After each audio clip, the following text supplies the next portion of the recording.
ಇದಮೃತಂ ಇದಂ ಬ್ರಹ್ಮ ಇದಂ ಸರ್ವಂ ತಸ್ಯಮೇನ್ನಂ ಮಿತ್ರಂ ದಕ್ಷಿಣಂ ಸಯೇಷೋಷ್ಮಾಖಣಃ ಸತ್ಯಮೇವ ಜಯತಿ ನಾನೃತಂ. ಶ್ರೀ ಗುರುಭ್ಯೋ ನಮಃ. ಈ ಭಾಗವತದ ಏಕಾದಶ ಸ್ಕಂದದ ಪ್ರವಚನ ಮಾಲೆಯಲ್ಲಿ ಈಗ ನಾವು ನೋಡಬೇಕಾಗಿದ್ದು 30ನೆಯ ಭಾಗ. 7ನೇ ಸ್ಕಂದದ 36ನೇ ಶ್ಲೋಕದವರೆಗೆ ಈ ಹಿಂದೆ ನೋಡಿದ್ದೀವಿ. ಯದು ಮತ್ತೆ ಒಬ್ಬ ಅವಧೂತ, ಅವರಿಬ್ಬರ ನಡುವಿನ ಒಂದು ಸಂವಾದ ಈಗ ನಾವು ನೋಡಬೇಕಾದದ್ದು. ನೀನು ಹೀಗೆ ಇಷ್ಟು ನಿರ್ಲಿಪ್ತನಾಗಿ ಆನಂದ ಚಿತ್ತನಾಗಿ ಬದುಕ್ತಾ ಇದ್ದೆ, ನಿನ್ನ ಈ ಆನಂದಕ್ಕೆ ಏನು ಕಾರಣ? ಹೀಗೆ ಸ್ವಸ್ಥ ಚಿತ್ತನಾಗಿ ನಿರ್ಲಿಪ್ತ ಚಿತ್ತನಾಗಿ ಬದುಕಕ್ಕೆ ನೀನು ಯಾರಿಂದ ಕಲ್ತ್ಕೊಂಡೆ ಅಂತ ಅನ್ನೋದನ್ನೆಲ್ಲ ಯದು ಮಹಾರಾಜ ಇವನನ್ನು ಕೇಳಿದ, ಈ ಅವಧೂತನನ್ನ. ಅವಧೂತನಿಗೆ ಇಷ್ಟು ಜನ ಗುರುಗಳಿದ್ದಾರೆ, 24 ಜನ ಗುರುಗಳಿದ್ದಾರೆ. ಆ ಗುರುಗಳನ್ನು ನೋಡಿ ಅವರ ವರ್ತನೆಗಳನ್ನು ಗಮನಿಸಿ ನಾನು ಕೂಡ ಹೇಗಿರಬೇಕು ಅಂತ ಅನ್ನೋದನ್ನು ಕಲ್ತ್ಕೊಂಡೆ ಅಂತ ಅವಧೂತ ಹೇಳಿದ. ಅದರಲ್ಲೀಗ ಪೃಥ್ವಿ ವಾಯುರ ಆಕಾಶ, ಪೃಥ್ವಿ ಅಂತ ಅನ್ನೋದು ಮೊದಲನೇ ಗುರು, ಭೂಮಿ ಅಂತ ಅನ್ನೋದು ಮೊದಲನೇ ಗುರು. ಭೂತೈರಾಕ್ರಮ್ಯಮಾಣೋಪಿ ಧೀರೋ ದೈವವಶಾನುಗೈಹಿ ತದ್ವಿದಾಂ ನಚಲೇನ್ ಮಾರ್ಗಾತ್ ಅನುಶಿಕ್ಷನ್ ಕ್ಷಿತೇಹೇ ಪೃತಂ. ಈ ಭೂಮಿಯನ್ನ ಅನೇಕ ಪ್ರಾಣಿಗಳು, ಪಕ್ಷಿಗಳು, ಪ್ರಾಣಿಗಳು, ಮನುಷ್ಯರು ಇವರೆಲ್ಲ ತುಳಿತಾ ಇರ್ತಾರೆ, ಆದರೆ ಭೂಮಿ ಎಂದು ವಿಚಲಿತ ಆಗೋದಿಲ್ಲ. ಹಾಗೆ ಭಗವಂತನ ಸಂಕಲ್ಪಕ್ಕನುಸಾರವಾಗಿ ಅನೇಕ ಜನ ನಮ್ಮನ್ನು ತಿರಸ್ಕಾರ ಮಾಡ್ತಾರೆ, ಯಾರೋ ಪ್ರಶಂಸೆ ಮಾಡ್ತಾರೆ, ಇದೆಲ್ಲ ನಡೀತಿರ್ತದೆ. ಇದು ದೈವಕ್ಕೆ ಅಧೀನ ಅಂತ ನಾವು ತಿಳ್ಕೊಳ್ಬೇಕು. ಅಂಥವನು, ಹೀಗೆ ತಿಳಿದವನು ಸನ್ಮಾರ್ಗದಿಂದ ವಿಚಲಿತ ಆಗೋದಿಲ್ಲ. ಯಾರೋ ಪ್ರಶಂಸೆನೂ ಮಾಡಬಹುದು, ಮತ್ತಾರೋ ನಿಂದನೆನೂ ಮಾಡಬಹುದು. ಇಲ್ಲೆಲ್ಲ ನಿಂದನೆ ಬಂದಿದೆ. ಭೂತೈಹಿ ಆಕ್ರಮ್ಯ ಮಾಡೋಪಿ, ನಾನಾ ಥರವಾಗಿ ಅವರು ನಮ್ಮ ಮೇಲೆ ಆಕ್ರಮಣ ಮಾಡ್ತಾರೆ, ಅಟ್ಯಾಕ್ ಮಾಡ್ತಾರೆ ಅಂತಾನೆ ಬಂದಿದೆ. ಕೆಲವರು ಪ್ರಶಂಸೆಯನ್ನು ಮಾಡ್ತಾರೆ, ಕೆಲವರು ನಿಂದನೆಯನ್ನು ಮಾಡ್ತಾರೆ. ಅದನ್ನು ನಾವು ಸಮಚಿತ್ತದಿಂದ ಸ್ವೀಕಾರ ಮಾಡಬೇಕು ಅಂತ ಅವನು ವರ್ಣಿಸ್ತಾನೆ. ಇದು ಭೂಮಿಯಿಂದ ನಾವು ತಿಳ್ಕೊಳ್ಬೇಕಾದಂತಹ ಸ್ವಭಾವ. ಈ ಭೂಮಿ ನನಗೆ ಮೊದಲನೇ ಗುರು ಅಂತ ಅವಧೂತ ಹೇಳಿದ. ಇದನ್ನೆಲ್ಲ ಶ್ರವಣ ಮಾಡೋದಕ್ಕಿಂತ ಮುಂಚೆ ಈ ಭೂಮಿ ಅಂತ ಅನ್ನೋದು ಗುರು ಆಗೋದು ಹೇಗೆ ಅಂತ ಅನ್ನೋದನ್ನು ನಾನು ಕೂಡ ಬಹಳ ತರ ಆಲೋಚನೆ ಮಾಡಿದೆ. ಭೂಮಿ ಮಾತ್ರ ಅಲ್ಲ, ಭೂಮಿ, ಈ ಜಡವಾದ ಭೂಮಿ ನಮಗೆ ಏನನ್ನು ತಿಳಿಸ್ಲಿಕ್ಕೇನು ಹೊರಟಿಲ್ಲ, ಏನನ್ನು ತಿಳಿಸುವ ಶಕ್ತಿ ಅದಕ್ಕೇನಿಲ್ಲ. ಜಡವಾದ ಭೂಮಿ, ಜಲ, ಅಗ್ನಿ ಅಥವಾ ಚೇತನವೇ ಆದಂತಹ ಒಂದು ಪಾರಿವಾಳ, ಮತ್ತೊಂದು ಯಾವುದೋ ಪಕ್ಷಿ, ಇವೆಲ್ಲ ಏನಾದರೂ ನಮಗೆ ತಿಳಿಸ್ಬೇಕು, ಯಾರಿಗಾದ್ರೂ ಬುದ್ಧಿವಾದ ಹೇಳಬೇಕು ಅಂತ ಅವೇನು ಹೊರಟಿಲ್ಲ. ಹಾಗಾಗಿ ಅವುಗಳನ್ನು ಗುರುಗಳು ಅಂತ ಏನು ಅನ್ಬೇಕು? ಗುರುಗಳು ಅಂತ ನೋಡ್ಲಿಕ್ಕೇನೆ, ಗುರುಗಳು ಅಂತ ನಾವು ತಿಳ್ಕೊಳ್ಳಿಕ್ಕೇನೆ ಅನೇಕ ಜನ ಬೇರೆ ಗುರುಗಳು ಇದ್ದಾರಲ್ಲ. ನಶ್ಯೇಕಸ್ಮಾತ್ ಗುರೋ ಜ್ಞಾನಂ ಸುಸ್ಥಿರಂ ಸ್ಯಾತ್ ಸುಪುಷ್ಕಲಂ ಬ್ರಹ್ಮೈತದ ಅದ್ವಿತೀಯಂ ಹಿ ಗೀಯತೆ ಪರಮರ್ಷಿಭಿ ಅಂತ ಒಂದು ಭಾಗವತದಲ್ಲೇ ಮಾತಿದೆ. ಒಬ್ಬನೇ ಗುರುವಿನಿಂದ ಸ್ಪಷ್ಟವಾದಂತಹ ಸ್ವಚ್ಛವಾದಂತಹ ಜ್ಞಾನ ಬರೋದಿಲ್ಲ. ಅನೇಕ ಜನ ಗುರುಗಳ ಮೂಲಕ ನಮಗೆ ಜ್ಞಾನ ಬರಬೇಕು. ಯಾಕೆಂದ್ರೆ ಪರಬ್ರಹ್ಮನನ್ನ ಒಬ್ಬೊಬ್ರು ಒಂದೊಂದು ರೀತಿಯಾಗಿ ತಿಳ್ಕೊಂಡಿರ್ತಾರೆ, ಒಬ್ಬೊಬ್ರು ಒಂದೊಂದು ರೀತಿಯಾಗಿ ವರ್ಣಿಸ್ತಾರೆ. ಆದ್ರಿಂದ ಅನೇಕ ಜನ ಗುರುಗಳಿಂದ ಜ್ಞಾನ ಬರಬೇಕು ಅಂತ ಅನ್ನೋದು ಶಾಸ್ತ್ರ ಸಮ್ಮತವಾದ ವಿಷಯನೇ. ನಾವು ತಿಳ್ಕೊಳ್ಬೇಕು ಅಂತಾನೆ ಇದ್ರೆ ಈ ಜಗತ್ತಿನಲ್ಲಿ ಅನೇಕ ಜನ ಗುರುಗಳೇ ಇದ್ದಾರೆ, ಶಾಸ್ತ್ರ ಪಾಠವನ್ನೇ ಹೇಳ್ತಾರೆ. ಅಥವಾ ಮತ್ತೆ ಅನೇಕ ಜನ ತಮ್ಮ ವರ್ತನೆಗಳ ಮೂಲಕ ಇನ್ನೊಬ್ರು ಹೇಗಿರಬೇಕು ಅಂತ ಅನ್ನೋದನ್ನು ತಿಳಿಸ್ತಾರೆ. ನಮ್ಮ ತಂದೆ ತಾಯಂದ್ರು ಇರ್ತಾರೆ, ನಮ್ಮ ಗುರು ಹಿರಿಯರು ಇರ್ತಾರೆ, ಒಬ್ಬ ಆಚಾರ್ಯ ಇರ್ತಾನೆ, ತಿಳಿಸುವವರು ಅನೇಕ ಜನ ಇದ್ದಾರಲ್ಲ. ಇವರು ಉದ್ದೇಶಪೂರ್ವಕವಾಗಿ ತಿಳಿಸುವಂತ ಜವಾಬ್ದಾರಿ ಉಳ್ಳವರಾಗಿರ್ತಾರೆ. ಲೋಕ ಸಂಗ್ರಹ ಮನ್ವಿಚ್ಛನ್ ಕರ್ತುಮರ್ಹಸಿ ಅಂತ ಭಗವದ್ಗೀತಾದಲ್ಲೇ ಕೃಷ್ಣ ಹೇಳ್ತಾನೆ. ಆದ್ರಿಂದ ಈ ಅನೇಕ ಜನ ಸಾಮಾಜಿಕ ಜವಾಬ್ದಾರಿ, ಧಾರ್ಮಿಕ ಜವಾಬ್ದಾರಿ ಇರುವಂತಹ ವ್ಯಕ್ತಿಗಳು ತಮ್ಮ ನಡೆ ನುಡಿಯ ಮೂಲಕ ಸಮಾಜಕ್ಕೆ ಏನನ್ನಾದ್ರೂ ತಿಳಿಸುವಂತಹ ಅಭಿಪ್ರಾಯವನ್ನೇ ಹೊಂದಿರ್ತಾರೆ. ಆ ಎಲ್ಲ ಗುರುಗಳು ಇದ್ದೇ ಇದ್ದಾರಲ್ಲ. ಪೃಥ್ವಿಯಿಂದನೇ ಅದನ್ನು ಕಲಿಯುವಂತಹ ಒಂದು ಅವಶ್ಯಕತೆ ಏನಿದೆ? ಪೃಥ್ವಿಯಿಂದ ಕಲಿಬೇಕು ಯಾಕೆ? ಅಗ್ನಿಯಿಂದ ಕಲಿಬೇಕು ಯಾಕೆ? ನೀರಿನಿಂದ ಕಲಿಬೇಕು ಯಾಕೆ? ಮತ್ಯಾವುದೋ ಪಕ್ಷಿ, ಪಾರಿವಾಳ, ಆಕಾಶ, ಇದರಿಂದ ನಾವು ಕಲಿಯುವಂಥದ್ದು ಏನು? ಅದ್ರದ್ದು ಅಂತ ಸ್ವಾರಸ್ಯ ಏನು ಅಂತೆಲ್ಲ ಈಗ ನಾನು ಕೂಡ ಅದನ್ನ ಎಷ್ಟೋ ಸರಿ ಆಲೋಚನೆ ಮಾಡಿದ್ದೇನೆ. ಅವೆಲ್ಲ ಜಡ ಪದಾರ್ಥಗಳು. ಅವೆಲ್ಲ ಜಡ ಪದಾರ್ಥಗಳಾದ್ರೂ ಕೂಡ ಅದರೊಳಗೆ ಅಂತರ್ಯಾಮಿಯಾಗಿ ಒಬ್ಬ ಅಭಿಮಾನಿ ದೇವತೆ ಇದ್ದಾನಲ್ಲ, ಆಯಾ ಅಭಿಮಾನಿ ದೇವತೆಯ ಮೂಲಕ ನಾವು ಇದನ್ನು ತಿಳ್ಕೊಳ್ಬೇಕು ಅಂತ ಅರ್ಥ. ಪೃಥ್ವಿ ಅಭಿಮಾನಿನಿಯಾದಂಥ ಒಬ್ಬ ದೇವತೆ ಇದ್ದಾಳೆ. ಅವಳಿಗೆ ತನ್ನಿಂದ ಅಭಿಮನ್ಯಮಾನವಾದಂತಹ ಈ ಪೃಥ್ವಿಯನ್ನ ಅನೇಕ ಜನ ತುಳಿದ್ರೂ ಕೂಡ ಏನೂ ದುಃಖ ಆಗೋದಿಲ್ಲ ಅವಳಿಗೆ. ಅದನ್ನೆಲ್ಲ ಸಹಿಸ್ಕೋತಾಳೆ. ಈಗ ನಾವು ಜೀವರಿದ್ದೀವಿ, ನಮ್ಮಿಂದ ಅಭಿಮನ್ಯಮಾನವಾದದ್ದು ಈ ಶರೀರ. ಈ ಶರೀರವನ್ನು ಯಾರಾದರೂ ಹೊಡೆದರೆ ಬಡಿದ್ರೆ ನಮಗೆ ದುಃಖ ಆಗ್ತದೆ, ನಾವು ಸಂಕಟ ಅನುಭವಿಸ್ತೀವಿ, ಕೂಡಲೇ ಪ್ರತಿಕ್ರಿಯಿಸ್ತೇವೆ. ಹಾಗೆ ಅವರಿಂದ ಅಭಿಮನ್ಯಮಾನವಾದಂತಹ ಈ ಭೂಮಿ ಏನಿದೆ, ಆ ದೇವತೆಯಿಂದ ಅಭಿಮನ್ಯಮಾನವಾದಂತಹ ಈ ಭೂಮಿ ಮೇಲೆ ನಾನಾ ರೀತಿಯಾಗಿ ಆಕ್ರಮಣ ಮಾಡಿದರೆ, ಇದನ್ನ ಹಿಂಸಿಸಿದರೆ, ಇದನ್ನು ಮಲಿನ ಮಾಡಿದರೆ ಆ ದೇವತೆಗೆ ಯಾವುದೇ ರೀತಿಯಾದಂತಹ ಕೋಪ ಬರೋದಿಲ್ಲ. ನಾವು ಕಲಿಬೇಕಾದದ್ದು ಹಾಗಾದ್ರೆ ಆ ದೇವತೆಯಿಂದ ಅಂತ ಆಯ್ತು. ಇದು ನಂದು ಒಂದು ಆಲೋಚನೆ. ಕೇವಲ ಪೃಥ್ವಿಯಿಂದಲ್ಲ, ಕೇವಲ ಜಲದಿಂದಲ್ಲ, ಕೇವಲ ಅಗ್ನಿ, ಕೇವಲ ಆಕಾಶದಿಂದಲ್ಲ. ಅವು ಜಡದಿಂದ ಕಲಿಯೋದಕ್ಕಿಂತ ಚೇತನದಿಂದ ಕಲಿಬೇಕು. ಜಡಕ್ಕೆ ಸಿಟ್ಟು ಬರುವ ಸಾಧ್ಯತೆನೇ ಇಲ್ವಲ್ಲ. ಭೂತೈರ್ ಆಕ್ರಮ್ಯಮಾಣೋಪಿ ಧೀರೋ ದೈವ ಬಶಾನುಗೈಹಿ. ನನಗೆ ಹೀಗೆ ಮಾಡಿತು ಅಂತೇಳಿ ಯಾವ್ದಾದ್ರು ಜಡದ ಮೇಲೆ ಸಿಟ್ಟು ಬರೋದಿಲ್ಲ. ಚೇತನದ ಮೇಲೆ ನನಗೆ ಯಾವುದೋ ನಾಯಿ ಕಚ್ಚಿತು ಅಂತ ನಾಯಿ ಮೇಲೆ ಸಿಟ್ಟು ಬರಬಹುದು, ನಾಯಿಗೆ ಒಂದು 2 ಏಟು ನಾವು ಹೊಡಿಬಹುದು. ಮತ್ತೆ ಯಾವುದೋ ಒಬ್ಬ ವ್ಯಕ್ತಿ ಏನಾದರೂ ಮಾಡಿದರೆ ಆ ವ್ಯಕ್ತಿ ಮೇಲೆ ನಾವು ಕಾನೂನಿನ ಪ್ರಕಾರನೋ ಅಥವಾ ಮತ್ತೊಂದೇನೋ ಕ್ರಮನೂ ನಾವು ತಗೊಳ್ಬಹುದು.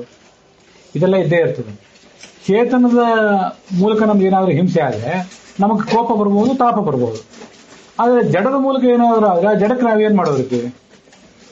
ಜಡ ನಮಗೇನಾದ್ರು ತೊಂದರೆ ಕೊಡಬೇಕು ಅನ್ನೋ ದೃಷ್ಟಿಯಿಂದ ಇದು ಯಾವುದನ್ನು ಮಾಡಿಯೂ ಇಲ್ಲ, ಅಥವಾ ಅದು ಏನನ್ನು ಸಹಿಸ್ಕೋತಾನೂ ಇಲ್ಲ.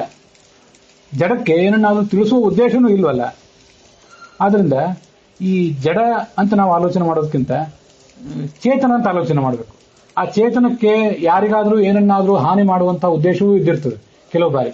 ಅಥವಾ ಇನ್ನೊಬ್ಬರ ಮೂಲಕ ಏನಾದರೂ ತೊಂದರೆ ಆದರೆ ಆ ತೊಂದರೆಯನ್ನ ಸಹಿಸಿಕೊಳ್ಳುವಂಥ ಅಥವಾ ಸಹಿಸಿಕೊಳ್ಳದೆ ಇರುವಂಥ ಒಂದು ಮನೋಭಾವನಾದರೂ ಅದು ಹೊಂದಿರ್ತದೆ. ಹಾಗಾಗಿ ಇವೆಲ್ಲ ಆಯಾ ಚೇತನದಿಂದ ನಾವು ಕಲಿಬೇಕು ಅಂತ ಆಯ್ತು. ಮತ್ತೆ ಇವೆಲ್ಲ ಇದೆಯಲ್ಲ, ಈ ಭೂಮಿ, ನೀರು, ಆಕಾಶ, ಅಗ್ನಿ ಇಂಥ ಎಲ್ಲ ಗುರುಗಳು ಅಂತ, ಇದೆಲ್ಲನೂ ಒಂದು ರೀತಿಯಾದಂಥ ಸುಭಾಷಿತಗಳನ್ನು ಒಳಗೊಂಡಂಥ ಅದ್ಭುತವಾದಂಥ ಸಾಹಿತ್ಯಕ್ಕೆ ಸಂಬಂಧಪಟ್ಟಂತೆ ಸೌಂದರ್ಯವನ್ನು ಒಳಗೊಂಡಿರುವಂಥ ಭಾಗ ಇದೆಲ್ಲ ಅಂತ ನನಗನ್ನಿಸ್ತದೆ. ಇಂಥದನ್ನ ನಾವು ಅನೇಕ ಬಾರಿ ನೋಡಿದ್ದೇವೆ. ಇಂಥ ಸುಭಾಷಿತಗಳೇ ಸಂಸ್ಕೃತ ಸಾಹಿತ್ಯದಲ್ಲಿ ಹೇರಳವಾಗಿವೆ. ಅದು ಹೇಗೆ?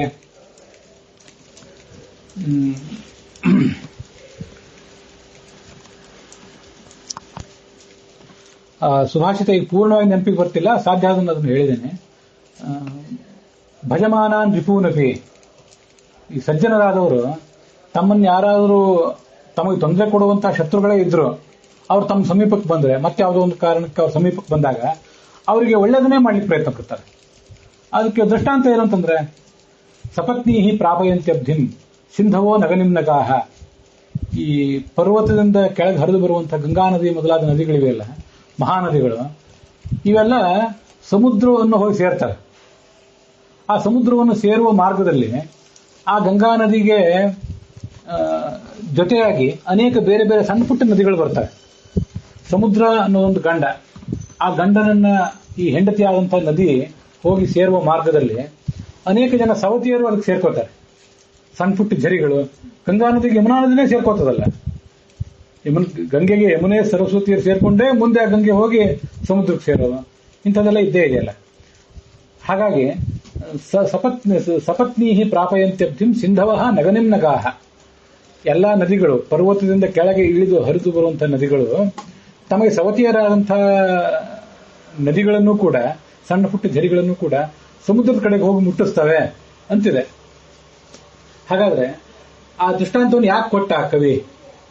ನಾವು ಅದನ್ನು ನೋಡಿ, ಆ ನದಿಗಳು ತಮ್ಮ ಜೊತೆಗೆ ಝರಿಗಳನ್ನು ತಗೊಂಡು ಹೋಗಿ ಸಣ್ಣ ಪುಟ್ಟ ತೊರೆಗಳನ್ನು ಕೂಡ ಸಮುದ್ರಕ್ಕೆ ತಗೊಂಡು ಹೋಗಿ ಮುಟ್ಟಿಸ್ತವೆ ಅನ್ನೋ ಒಂದು ವಿದ್ಯಮಾನ ಇದೆಯಲ್ಲ, ನೈಸರ್ಗಿಕ ವಿದ್ಯಮಾನ. ಅದರಿಂದ ನಾವು ನಮ್ಮ ಸಮೀಪಕ್ಕೆ ಬಂದಿರುವಂಥವ್ರು ನಮಗೆ ಉಪಕಾರ ಮಾಡಿದವರಾಗಿದ್ದಾರೆ, ಅಪಕಾರ ಮಾಡಿದವರಾಗಿದ್ದಾರೆ ಅಂತ ಆಲೋಚನೆ ಮಾಡ್ತಾ ಕೂತ್ಕೊಳ್ಳದೆ, ನಮ್ಮಿಂದ ಅವ್ರಿಗೆ ಏನು ಸಹಾಯ ಮಾಡ್ಲಿಕ್ಕೆ ಸಾಧ್ಯ ಇದೆ ಅಂತ ಅನ್ನೋದನ್ನ ಆಲೋಚನೆ ಮಾಡಬೇಕು ಅನ್ನೋದಕ್ಕೆ ಇದೊಂದು ದೃಷ್ಟಾಂತ ಆಯ್ತಲ್ಲ. ಹಾಗಾದ್ರೆ ಆ ಗಂಗಾ ನದಿ ಮೊದಲಾದ ನದಿಗಳು ಈ ದೃಷ್ಟಿಯಿಂದ ಗುರುಗಳಾದ್ರು ನಮಗೆ. ಅದೊಂದು ಸುಭಾಷಿತ, ಸಂಸ್ಕೃತ ಸುಭಾಷಿತ. ಇಂತಹ ಸುಭಾಷಿತಗಳು ಸಾವಿರಾರಿವೆ. ಇಲ್ಲೂ ಕೂಡ ನದಿ ಅಂತ ಬರೋದಿದೆ, ನೀರು ಅಂತ ಬರೋದಿದೆ ಇಲ್ಲಿ ಮುಂದೆ. ನಾನು ಅದನ್ನ ನದಿ ಅಂತ ಈಗ ಮೊದಲೇ ಹೇಳಿದೆ ಅಷ್ಟೇ. ಚಂದ್ರನ ಬಗ್ಗೆ ಇಲ್ಲಿ ಮುಂದೆ ಬರೋದಿದೆ. ಚಂದ್ರನ ಬಗ್ಗೆನೂ ಕೂಡ ಸಂಸ್ಕೃತ ಸಾಹಿತ್ಯದಲ್ಲಿ ಒಂದು ಸುಭಾಷಿತ ಇದೆ. ಏನದು? ಸಂಪದೋ ಮಹತಾಮೇವ ಚಾಪತಃ ವರ್ಧತೆ ಕ್ಷೀಯತೆ ಚಂದ್ರ ನತು ತಾರಾಗಣ ಕ್ವಚಿತ ಅಂತ ಒಂದು ಸುಭಾಷಿತ. ಈ ಜಗತ್ತಿನಲ್ಲಿ ದೊಡ್ಡ ಪ್ರಮಾಣದ ಏಳು ಹಾಗೆ ದೊಡ್ಡ ಪ್ರಮಾಣದ ಬೀಳು ಇವೆಲ್ಲ ಬರೋದು ಯಾರಿಗೆ? ದೊಡ್ಡವರಿಗೆ ಬರೋದು. ದೊಡ್ಡವರು ದೊಡ್ಡ ಪ್ರಮಾಣದಲ್ಲಿ ಏನಾದ್ರು ಲೋಕೋಪಕಾರ ಮಾಡ್ತಾರೆ, ದೊಡ್ಡ ಹೆಸರನ್ನು ಕೂಡ ಕೆಲವು ಬಾರಿ ಪಡ್ಕೋತಾರೆ, ಸಮಾಜದ ಮೆಚ್ಚುಗೆ ಪಡ್ಕೋತಾರೆ. ಹಾಗೆ ದೊಡ್ಡ ಪ್ರಮಾಣದ ಹಾನಿಯನ್ನು, ಅಪಕೀರ್ತಿ ಮತ್ತು ಮೊದಲಾದ ಹಾನಿಯನ್ನು ಕೂಡ, ಸಾವು, ದೈಹಿಕ ಹಾನಿ ಇತ್ಯಾದಿಗಳನ್ನು ಕೂಡ ಅವರು ಅನುಭವಿಸುವಂತಹ ಪ್ರಸಂಗ ಬರ್ತದೆ. ದೊಡ್ಡ ಪ್ರಮಾಣದ ಸಂಪತ್ತಾಗಲಿ ವಿಪತ್ತಾಗಲಿ ಬರೋದು ಮಹಾತ್ಮರಿಗೆ. ಹೇಗೆ ಅಂದ್ರೆ ವರ್ಧತೆ ಕ್ಷೀಯತೆ ಚಂದ್ರ ಮತ್ತು ತಾರಾಗಣ ಕ್ವಚಿತ. ಚಂದ್ರನಿಗೆ ಈ ಶುಕ್ಲ ಪಕ್ಷದಲ್ಲಿ ಅಭಿವೃದ್ಧಿ ಇದೆ, ಕೃಷ್ಣ ಪಕ್ಷದಲ್ಲಿ ಅವನಿಗೆ ಕ್ಷಯ ಆಗ್ತದೆ. ಅವನು ದೊಡ್ಡವನು ಆದ್ರಿಂದ ಆಯಿತು. ತಾರಾಗಣಕ್ಕೆ, ನಕ್ಷತ್ರಗಳಿಗೆ ಶುಕ್ಲ ಪಕ್ಷದಲ್ಲಿ ಅಭಿವೃದ್ಧಿಯೂ ಇಲ್ಲ, ಕೃಷ್ಣ ಪಕ್ಷದಲ್ಲಿ ಅವಕ್ಕೆ ಕ್ಷಯವೂ ಇಲ್ಲ. ಇದೇ ವೃದ್ಧಿ ಕ್ಷಯದ ಬಗ್ಗೆನೇ ಚಂದ್ರನ ಬಗ್ಗೆ ಇಲ್ಲಿ ಮುಂದೆ ಬರೋದಿದೆ. ಹಾಗಾದ್ರೆ ಇಂಥದೇ ಒಂದು ಸುಭಾಷಿತವನ್ನ ಸಂಸ್ಕೃತ ಸುಭಾಷಿತಕಾರನು ಕೂಡ, ಯಾವನೊಬ್ಬ ಕವಿಯೂ ಕೂಡ ನೆನೆದಿದ್ದಾನೆ ಅಂತ ಆಯ್ತು. ಚಂದ್ರನನ್ನು ನೋಡಿ ನಾವು ಈ ವೃದ್ಧಿ ಕ್ಷಯ ಅಂತನ್ನೋದೆಲ್ಲ ಎಲ್ಲರಿಗೂ ಇದ್ದಿದ್ದೆ, ಯಾರನ್ನೂ ಅದು ಬಿಟ್ಟದ್ದಲ್ಲ. ಚಂದ್ರನಂತಹ ದೊಡ್ಡವನಿಗೂ ಕೂಡ ಅದಾಯಿತು. ನಮಗೂ ಕೂಡ ಹಾಗಾದ್ರೆ ಜೀವಮಾನದಲ್ಲಿ ಏಳು ಬೀಳು ತಪ್ಪಿದ್ದೇನಲ್ಲ ಅಂತ ನಾವು ತಿಳ್ಕೊಳ್ಬೇಕು ಅಂತಾಯ್ತು. ಹೀಗೆ ಆ ನೈಸರ್ಗಿಕ ವಿದ್ಯಮಾನಗಳನ್ನು ನೋಡಿ ತಿಳ್ಕೋಬೇಕು ಅಂತ ಅನ್ನೋದು ಭಾಗವತದಲ್ಲಿ ಬಂದಿದೆ. ಈ ಒಂದು ಪ್ರಭಾವದಿಂದಲೇ ಸಂಸ್ಕೃತದ ಕವಿಗಳು ಅನೇಕ ಥರದ ಈ ತರ ಸುಭಾಷಿತಗಳನ್ನು ರಚಿಸಿದ್ದಿರಬೇಕು. ಬಹಳ ಖ್ಯಾತವಾದಂತಹ ಒಂದು ಸುಭಾಷಿತ, ಅಲ್ಲಿ ಹಿಂದೆ ಅನೇಕ ಬಾರಿ ಹೇಳಿದ್ದೆ ನಾನು. ಅಂಭೋಜಿನಿ ವನ ವಿಲಾಸನಮೇವ ಹಂತ ಹಂಸಸ್ಯ ಹಂತಿ ಕುಪಿತೋ ನಿತರಾಂ ವಿಧಾತ ನತ್ವಸ್ಯ ದುಗ್ಧ ಜಲ ಭೇದ ವಿಧೌ ವಿದಗ್ಧಾಂ ವೈದಗ್ಧ್ಯ ಕೀರ್ತಿಂ ಅಪಹಂತು ಅಸೌ ಪ್ರಸಿದ್ಧ ಅಸೌ ವಿದಗ್ಧ ಅಂತ ಹೀಗೆ ನಾವು ಸ್ವಲ್ಪ ಶಬ್ದ ವ್ಯತ್ಯಾಸ ನಾನು ಮಾಡಿ ಹೇಳಿರ್ಬೇಕು. ಈ ಹಂಸಗಳಿಗೆ ಮಾನಸ ಸರೋವರದಲ್ಲಿ ವಿಹಾರ ಮಾಡಬೇಕು ಅಂತ ಹಂಬಲ ಯಾವತ್ತು. ಮಾನಸ ಸರೋವರದಲ್ಲಿ ವಿಹಾರ ಮಾಡಬೇಕು, ಮತ್ತೆ ಅಲ್ಲಿರುವಂತಹ ಕಮಲ, ಆ ಕಮಲದ ರಸವನ್ನು ಕುಡಿಬೇಕು ಅಂತ ಹೀಗೆಲ್ಲ ಅದಕ್ಕೆ ಆ ಹಂಸಕ್ಕೊಂದು ಅಪೇಕ್ಷೆ ಇರ್ತದೆ. ಅದು ಅದರ ಸ್ವಭಾವ ಕೂಡ. ಆದರೆ ಈ ನಿಸರ್ಗಕ್ಕೆ, ಪ್ರಕೃತಿಗೆ ಒಂದು ವೇಳೆ ಕೋಪ ಬಂದರೆ ತೀವ್ರವಾಗಿ ಹಿಮಪಾತ ಮಾಡಿಸಿ ಬಿಡಬಹುದು ಮಾನಸ ಸರೋವರದಲ್ಲಿ. ಅಲ್ಲಿದ್ದ ನೀರೆಲ್ಲ ಹೆಪ್ಪುಗಟ್ಟಿ ಹೋದ್ರೆ, ಅಲ್ಲಿ ಒಂದು ವೇಳೆ ಕಮಲವೇ ಬೆಳೆದೇ ಹೋದ್ರೆ ಈ ಹಂಸಗಳು ಎಲ್ಲಿ ವಿಹಾರ ಮಾಡಬೇಕು? ವಿಹಾರ ಮಾಡುವಂತ ಅವಕಾಶ ತಪ್ಪಿ ಹೋಗಬಹುದು. ಹಂಸಸ್ಯ ಹಂತಿ ಕುಪಿತೋ ನಿತರಾಂ ವಿಧಾತ. ವಿಧಿಗೆ ಏನಾದರೂ ಸಿಟ್ಟು ಬಂದ್ರೆ ಹಂಸದ ಆ ವಿಹಾರದ ಭಾಗ್ಯವನ್ನೇ ಕಿತ್ಕೋಬಹುದು. ಆದರೆ ನತ್ವಸ್ಯ ದುಗ್ಧ ಜಲ ಭೇದ ವಿಧೌ ಪ್ರಸಿದ್ಧಾಂ. ಹಾಲಿಗೂ ನೀರಿಗೂ ಇರುವ ವ್ಯತ್ಯಾಸವನ್ನು ತಿಳ್ಕೊಂಡು ಹಾಲನ್ನು ಮಾತ್ರ ಸ್ವೀಕಾರ ಮಾಡಿ ನೀರನ್ನು ತಿರಸ್ಕರಿಸುವಂತಹ ಒಂದು ಶಕ್ತಿ ಇದೆಯಲ್ಲ ಹಂಸಕ್ಕೆ, ಅದನ್ನೇನಾದ್ರೂ ಈ ಹಂಸ ಕಿತ್ಕೋತಾನ? ಈ ಬ್ರಹ್ಮ ನಿಸರ್ಗ ಕಿತ್ಕೋತದ?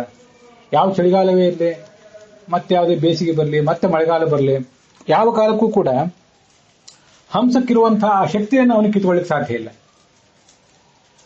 ವೈದಗ್ಧ್ಯ ಕೀರ್ತಿಂ, ಆ ಒಂದು ಕೀರ್ತಿ ಇದೆ, ಆ ನೈಪುಣ್ಯ ಇದೆ ಹಂಸಕ್ಕೆ, ಅದನ್ನು ಕಿತ್ಕೊಳ್ಳಿಕ್ಕೆ ಆಗೋದಿಲ್ಲ ಅವನಿಗೆ ಅಂತ ಅಲ್ಲೊಂದು ಮಾತಿದೆ. ಹಾಗಾದ್ರೆ ಈ ಹಂಸ ಅಂತ ಅನ್ನೋದೇನಿದೆಯಲ್ಲ, ತನಗೆ ತನ್ನ ಅವಕಾಶ, ವಿಹಾರ ಮಾಡುವಂತಹ ಅವಕಾಶ, ತನ್ನ ಅತ್ಯಂತ ಮೆಚ್ಚಿನ ಒಂದು ವಿಹಾರ ತಾಣ, ಅದನ್ನು ಬಿಟ್ಟು ಹೊರಗೆ ಬರಬೇಕಾದ ಪ್ರಸಂಗ ಬರಬಹುದು. ಆಹಾರಕ್ಕಾಗಿ ಚಡಪಡಿಸುವಂತ ಪ್ರಸಂಗನೂ ಬರಬಹುದು ಏನಾದರೂ ಕೆಲವು ಕಾರಣದಿಂದ. ಆದ್ರೆ ಹಾಲು ನೀರನ್ನ ವ್ಯತ್ಯಾಸ ಮಾಡಿ ತಿಳ್ಕೊಳ್ಳುವಂತ, ಸರಿ ಅದರ ಸಂಕೇತ ಏನಂದ್ರೆ ಸರಿ ಯಾವುದು ತಪ್ಪು ಯಾವುದು ಅಂತ ತಿಳ್ಕೊಳ್ಳುವ ಶಕ್ತಿ ಇದೆಯಲ್ಲ, ಅದನ್ನ ಯಾವತ್ತೂ ಹಂಸ ಕಳ್ಕೊಳ್ಳೋದಿಲ್ಲ. ಅದನ್ನ ಅವನು ಕಿತ್ಕೊಳ್ಳೋದು ಇಲ್ವಲ್ಲ. ಹಾಗೆ ಇದನ್ನ ನೋಡಿ ನಾವೇನ್ ಕಲಿಬೇಕು? ಇದು ಸುಭಾಷಿತಕಾರ ಇದನ್ನು ಹೇಳಿದ್ದ ಅದಕ್ಕಾಗಿಯೇ. ಜೀವಮಾನದಲ್ಲಿ ಮನುಷ್ಯನಿಗೆ ಅನೇಕ ಏಳು ಬೀಳುಗಳೆಲ್ಲ ಬರಬಹುದು. ನಾನಾ ಥರದ ಸಂಕಷ್ಟಗಳನ್ನು ಕೂಡ ಮನುಷ್ಯ, ಆರ್ಥಿಕ ಸಂಕಷ್ಟ, ದೈಹಿಕ ಸಂಕಷ್ಟಗಳನ್ನೆಲ್ಲ ಮನುಷ್ಯ ಎದುರಿಸುವಂತ ಪ್ರಸಂಗ ಬರಬಹುದು. ಆದ್ರೆ ಕಾರ್ಯಕಾರ್ಯ ವಿವೇಕ ಅಂತ ಒಂದಿರ್ತದಲ್ಲ, ಅದನ್ನ ದೇವರು ಯಾವತ್ತೂ ಕಿತ್ಕೊಳ್ಳೋದಿಲ್ಲ. ನೀರು ಮತ್ತು ಹಾಲನ್ನು ಬೇರ್ಪಡಿಸುವುದು ಅಂದ್ರೆ ಕೆಟ್ಟದ್ಯಾವುದು ಒಳ್ಳೇದ್ಯಾವುದು ಅದನ್ನು ಬೇರ್ಪಡಿಸಿ ತಿಳ್ಕೊಂಡು ಒಳ್ಳೇದನ್ನು ಮಾತ್ರ ಸ್ವೀಕರಿಸಿ ಕೆಟ್ಟದ್ದನ್ನು ತಿರಸ್ಕರಿಸುವಂತಹ ಒಂದು ಪ್ರವೃತ್ತಿ ಅಂತ ಅದರ ತಾತ್ಪರ್ಯ. ಹೀಗೆ ಇದನ್ನ ಮಾತ್ರ ಆ ನಿಸರ್ಗ, ಪ್ರಕೃತಿ ಯಾವತ್ತೂ ಕಿತ್ಕೊಳ್ಳೋದಿಲ್ಲ. ಇದನ್ನ ನಾವು ಆ ಹಂಸಗಳಿಂದ ಕಲಿಬೇಕು ಅಂತ ಆಯ್ತು. ಹಂಸದ ಬಗ್ಗೆ ಇಲ್ಲಿ ಬರ್ತದೋ ಇಲ್ಲೋ ನನಗೀಗೇನು ನೆನಪಿಲ್ಲ. ಕುರವ ಪಕ್ಷಿ ಬಗ್ಗೆ ಅಂತಲೂ ಬಂದಿದೆ. ಸಮುದ್ರ, ಭೂಮಿ, ಆಕಾಶ ಇತ್ಯಾದಿ ಬಗ್ಗೆ ಬಂದಿದೆ. ಹಂಸದ ಬಗ್ಗೆ ಇಲ್ಲೇನು ಬಂದಿಲ್ಲ. ಆದ್ರೆ ಹಂಸದೊಂದು ಇದನ್ನು ತಿಳ್ಕೊಳ್ಬಹುದು ಅಂತಾಯ್ತು. ಇಂತಹ ಅನೇಕ ಅನೇಕ ವಿಷಯಗಳಿವೆ.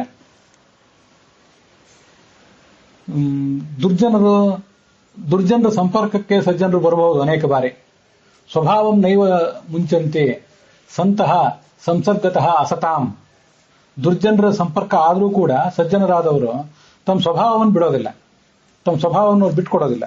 ಹೇಗೆಂತಂದ್ರೆ, ನ ತ್ಯಜಂತಿ ಋತಂ ಮಂಜು ಕಾಕ ಸಂಪರ್ಕತಃ ಪಿಕಾಹ. ಈಗ ಕೋಗಿಲೆ ತನ್ನ ಮರಿಗಳನ್ನು ಬೆಳೆಸೋದೆಲ್ಲಿ, ಆ ಮರಿಗಳು ಬೆಳೆಯುವುದೆಲ್ಲಿ? ಕಾಗೆಯ ಗೂಡಿನಲ್ಲಿ. ಹಾಗೆಂತ ಹೇಳಿ ಆ ಕಾಗೆ ಹೇಗೆ ಅರಚುತ್ತದೋ ಹಾಗೇನೆ ಕೋಗಿಲೆ ಮರಿಗಳೇನು ಅರಚೋದಿಲ್ಲ, ವಿಕಾರವಾಗಿ ಅರಚೋದಿಲ್ಲ. ತಮ್ಮ ಮಧುರವಾಗಿ ಆ ಪಂಚಮ ಸ್ವರದಲ್ಲಿ ಹಾಡುವಂತಹ ಒಂದು ಪ್ರವೃತ್ತಿ ಏನಿದೆ ಅವು ನೈಸರ್ಗಿಕವಾಗಿ ಪಡೆದು ಬಂದಿರ್ತವೆ. ಅದನ್ನು ಮರೆತು ಅವು ಯಾವತ್ತೂ ಕಾಗೆ ಥರ ಅರಚೋದಿಲ್ಲ. ಮನುಷ್ಯನೇ ಈ ಪರಿಸರದ ಪ್ರಭಾವಕ್ಕೊಳಗಾಗಿ ತನ್ನ ಸಹಜ ಗುಣಗಳನ್ನು ಮರೆಯುವ ಮನುಷ್ಯ. ಯಾವ ಪ್ರಾಣಿ ಪಕ್ಷಿ ಕೂಡ ಮರೆಯೋದಿಲ್ಲ. ಯಾವತ್ತು ನಾಯಿಯಾಗೇ ಇರ್ತದೆ, ಬೆಕ್ಕು ಬೆಕ್ಕಾಗೇ ಇರ್ತದೆ, ಹಂದಿಯಾಗೇ ಇರ್ತದೆ, ಪಾರಿವಾಳವೇ ಆಗಿರ್ತದೆ, ಕೋಗಿಲಿನೇ ಆಗಿರ್ತದೆ. ಅದು ಮನುಷ್ಯ ಮಾತ್ರ ಏಕಕಾಲದಲ್ಲಿ ನಾಯಿ, ಹಂದಿ, ಸಿಂಹ, ಹುಲಿ ಎಲ್ಲನೂ ಹೌದು. ಆ ಥರದ ಎಲ್ಲಾ ದುರ್ಗುಣಗಳು ಅವನಲ್ಲಿದೆ ಅಂತ ನನಗೆ ಅನೇಕ ಬಾರಿ ಅನಿಸೋದೇ. ಹಿಂದೆ ಒಂದೆರಡು ಬಾರಿ ಹೇಳಿದ್ದೇನೆ ಕೂಡ.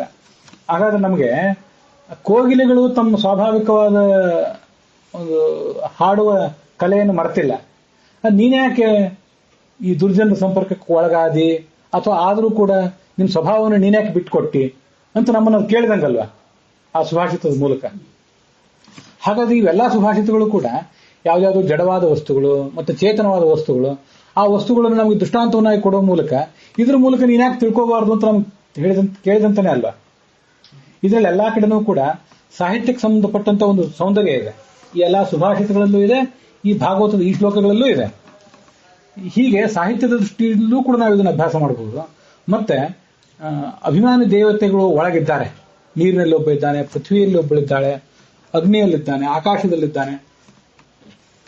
ಅವರೆಲ್ಲರೂ ಕೂಡ ಹೇಗೆ ಬದುಕ್ತಾ ಇದ್ದಾರೆ ಅಂತ ಅನ್ನೋದನ್ನು ಗಮನಿಸುವ ಮೂಲಕ ಆಯಾ ಅಭಿಮಾನಿ ದೇವತೆಗಳಿಂದ ನಾವು ಕಲ್ತ್ಕೋಬೇಕು ಅಂತಂದ್ರೆ ಅದು ಬಹಳ ಶ್ರೇಷ್ಠ, ಅದು ಹೆಚ್ಚು ಯೋಗ್ಯ. ಮೂಲಭೂತ ಗುರು ಸರ್ವಜನಾನ ಪುರುಷೋತ್ತಮ. ಗುರುವಿನ ಬಗ್ಗೆ ನಾವು ನೋಡಬೇಕಾಗಿದೆ. ಮೊದಲನೇ ಗುರು ಅಂದ್ರೆ ಪೃಥ್ವಿ. ಆ ಪೃಥ್ವಿ ಬಗ್ಗೆ ನಾವೀಗ ನೋಡ್ಲಿಕ್ಕೆ ಪ್ರಾರಂಭಿಸಿದ್ದೀವಿ. ಮೂಲತಃ ನಮ್ಮ ಗುರು ಯಾರು? ನಮಗೆ ಗುರುಗಳು ಅಂದ್ರೆ ತಂದೆ ತಾಯಿ ಮೊದಲನೇದಾಗಿ, ಆಮೇಲೆ ಪಾಠ ಹೇಳಿಕೊಟ್ಟ ಗುರು, ಇವೆಲ್ಲ ನಮ್ಮ ಗುರುಗಳು. ಅದಲ್ಲದೆ ಅನೇಕ ಜನ ದೇವತೆಗಳು ನಮ್ಮ ಶರೀರದಲ್ಲಿದ್ದು ನಮಗೆ ಜ್ಞಾನ ಕೊಡಬೇಕಾದಂತಹ ಅನೇಕ ಜನ ದೇವತೆಗಳಿದ್ದಾರೆ. ಮನೋನಿಯಾಮಕರಾದಂತಹ ದೇವತೆಗಳಿದ್ದಾರೆ, ಸ್ಮರಣೆಗೆ ನಿಯಾಮಕರಾದಂತಹ ದೇವತೆಗಳಿದ್ದಾರೆ, ಧ್ಯಾನಕ್ಕೆ ನಿಯಾಮಕರಾದಂತಹ, ಧ್ಯಾನಕ್ಕೆ ಗರುಡ, ಮನನಕ್ಕೆ ರುದ್ರ, ವ್ಯಾಖ್ಯಾನಕ್ಕೆ ಶೇಷ, ಹೀಗೆಲ್ಲ ದೇವತೆಗಳಿದ್ದಾರೆ. ಯಜ್ಞ ಮಾಡಲಿಕ್ಕೆ ಬೇಕಾದಂತಹ ಮಾನಸಿಕ ಪ್ರವೃತ್ತಿಯನ್ನು ಮಾಡಿಸುವವನು ಚಂದ್ರ, ಅವನು ನಮ್ಮ ಗುರುವಾಗಿದ್ದಾನೆ. ಚಂದ್ರನ ಬಗ್ಗೆ ಇಲ್ಲಿ ಬಂದಿದೆ. ಸೂರ್ಯ, ಚಂದ್ರ ಇಬ್ರು ಕೂಡ ಕಣ್ಣಿಗೆ ನಿಯಾಮಕರಾಗಿದ್ದಾರೆ. ಆ ಮೂಲಕ ಕಣ್ ತೆರೆಸಿ ನಮ್ಮನ್ನು ಓದಿಸ್ತಾರೆ. ಗಣೇಶ ಆಕಾಶಕ್ಕೆ ನಿಯಾಮಕನಾಗಿದ್ದಾನೆ. ಈ ದೃಷ್ಟಿಯಿಂದ ಅದನ್ನು ಗಮನಿಸಬೇಕು. ಜೀವಾನಾಂ ಶ್ರುತಿಚಾರದಂ ಅಂತ ಅಂತರಿಕ್ಷಸ್ತು ವಿಘ್ನೇಶ ಜೀವಾನಾಂ ಶ್ರುತಿಚಾರದಂ ಅಂತ ಈ ಬೃಹದಾರಣ್ಯಕ ಉಪನಿಷತ್ನಲ್ಲಿ ಅವನು ವರ್ಣನೆ ಮಾಡ್ತಾನೆ. ಗಣೇಶ ಆಕಾಶದ ಅಭಿಮಾನಿಯಾಗಿದ್ದಾನೆ. ಅವನೇನ್ ಮಾಡ್ತಾನೆ ಅಂದ್ರೆ, ವೇದಗಳ ಒಂದು ಉಪದೇಶ ನಮ್ಮ ಕಿವಿ ತನಕ ಬರಬೇಕಲ್ಲ, ಅದು ಹೇಗೆ ಬರಬೇಕು? ಆಕಾಶದಲ್ಲೇ ಬರಬೇಕು. ಅದನ್ನೆಲ್ಲ ಮಾಡಿಸುವವನು ಅದೇ ಗಣಪತಿಯೇ ಆಗಿದ್ದಾನೆ. ದೇವರಪಿ ಅನ್ನಾದಿದಾಯಿನಿ. ಈ ಆಕಾಶದ ಬಗ್ಗೆ ಒಂದ್ ಕಡೆ ಬರೋದಿದೆ. ಭೂ ಮತ್ತೆ ಆಕಾಶದ ನಡುವೆ ದ್ಯುಲೋಕ ಅಂತ ಇನ್ನೊಂದಿದೆ. ಆ ದ್ಯುಲೋಕದ ಅಭಿಮಾನಿ ದೇವತೆ ನಮಗೆ ಅನ್ನ ಕೊಡ್ತಾಳೆ. ಇದರ ಉಪನಿಷತ್ನಲ್ಲಿ ಹೀಗಿದೆ. ಸೂರ್ಯಸ್ತತ್ಕರ್ಮ ಸಿದ್ಧಯೇ ಜ್ಯೋತಿಷೋ ದಾತ. ನಮಗೆ ಎಲ್ಲಾ ಕರ್ಮಗಳು ನಡಿಬೇಕಾಗಿದೆ. ನಾವು ಆಹಾರಕ್ಕಾಗಿ ದುಡಿಬೇಕಾಗಿದೆ, ದುಡಿದು ಆಹಾರ ಸಂಪಾದನೆ ಮಾಡಬೇಕಾಗಿದೆ, ಆಹಾರ ಸಂಪಾದನೆ ಮಾಡಿ ಬದುಕಬೇಕಾಗಿದೆ. ಯಾಕೆ ಬದುಕಬೇಕಾಗಿದೆ ಅಂತಂದ್ರೆ, ಬದುಕಿ ತತ್ವಜ್ಞಾನವನ್ನ ನಾವು ಪಡ್ಕೋಬೇಕಾಗಿದೆ. ಇದು ಗುರಿ ನಮ್ದು. ಹಾಗಾಗಿ ಈ ಎಲ್ಲಾ ಕೆಲಸಕ್ಕೆ ಬೇಕಾದ ಬೆಳಕನ್ನು ಕೊಡುವವನು ಅವನು. ಕಣ್ಣು ಕಾಣ್ಲಿಕ್ಕೆ ಬೆಳಕು ಕೊಡುವವನು ಅವನು. ಸಸ್ಯ ಬೆಳಲಿಕ್ಕೆ ಬೇಕಾದಂತ ಅನುಕೂಲ ಮಾಡಿಕೊಡುವವನು ಅವನು. ಹೀಗೆ ಇವರೆಲ್ಲ ನಮ್ಮ ಗುರುಗಳೇ ಆಗಿದ್ದಾರೆ ಆಯಾ ಕಾರಣದಿಂದ. ಹೀಗೆ ಅಭಿಮಾನಿ ದೇವತಾ ಪರವಾಗಿ ಅದನ್ನು ನೋಡಿದ್ರೆ ಅಲ್ಲಿ ಇವರೆಲ್ಲರೂ ಗುರುಗಳು ಅಂತಂದ್ರೆ ಹೆಚ್ಚು ಸಾರ್ಥಕ ಆಗ್ತದೆ. ಎಲ್ಲೆಲ್ಲಿ ಸಾಧ್ಯವೋ ಅದನ್ನೆಲ್ಲವನ್ನ ನೋಡಬೇಕು ಅಂತ ಅರ್ಥ. ಸಾಹಿತ್ಯದ ದೃಷ್ಟಿಯಿಂದಲೂ ಒಂದು ಸುಭಾಷಿತ ನೋಡಿದಂತನೂ ಅದನ್ನು ನೋಡಬೇಕು. ಆದರೆ ಅಲ್ಲೇ ಸಂತೃಪ್ತರಾಗಿ ಸುಮ್ಮನೆ ಇರಬಾರ್ದು. ಅಭಿಮಾನ ದೇವತಾ ಪರವಾಗಿ ಅದನ್ನ ಅಭ್ಯಾಸ ಮಾಡಿದ್ರೆ ಅದು ಹೆಚ್ಚು ಯೋಗ್ಯ ಆಗ್ತದೆ ಅಂತ ನನಗೆ ಕಾಣಿಸ್ತು. ಈ ಒಂದು ಅನುಸಂಧಾನವನ್ನು ಮನಸ್ಸಿನಲ್ಲಿ ಇಟ್ಕೊಂಡು ಈ ಮೊದಲನೇ ಗುರು ಯಾರು ಅಂದ್ರೆ ಪೃಥ್ವಿ. ಅನೇಕ ಪ್ರಾಣಿಗಳು ಭೂಮಿಯನ್ನು ತುಳಿತವೆ. ತುಳಿದ್ರೂ ಕೂಡ ಆ ಭೂಮಿ ಯಾವತ್ತೂ ಅದು ವಿಚಲಿತ ಆಗೋದಿಲ್ಲ. ಏನೂ ವಿಚಲಿತ ಆಗದೆ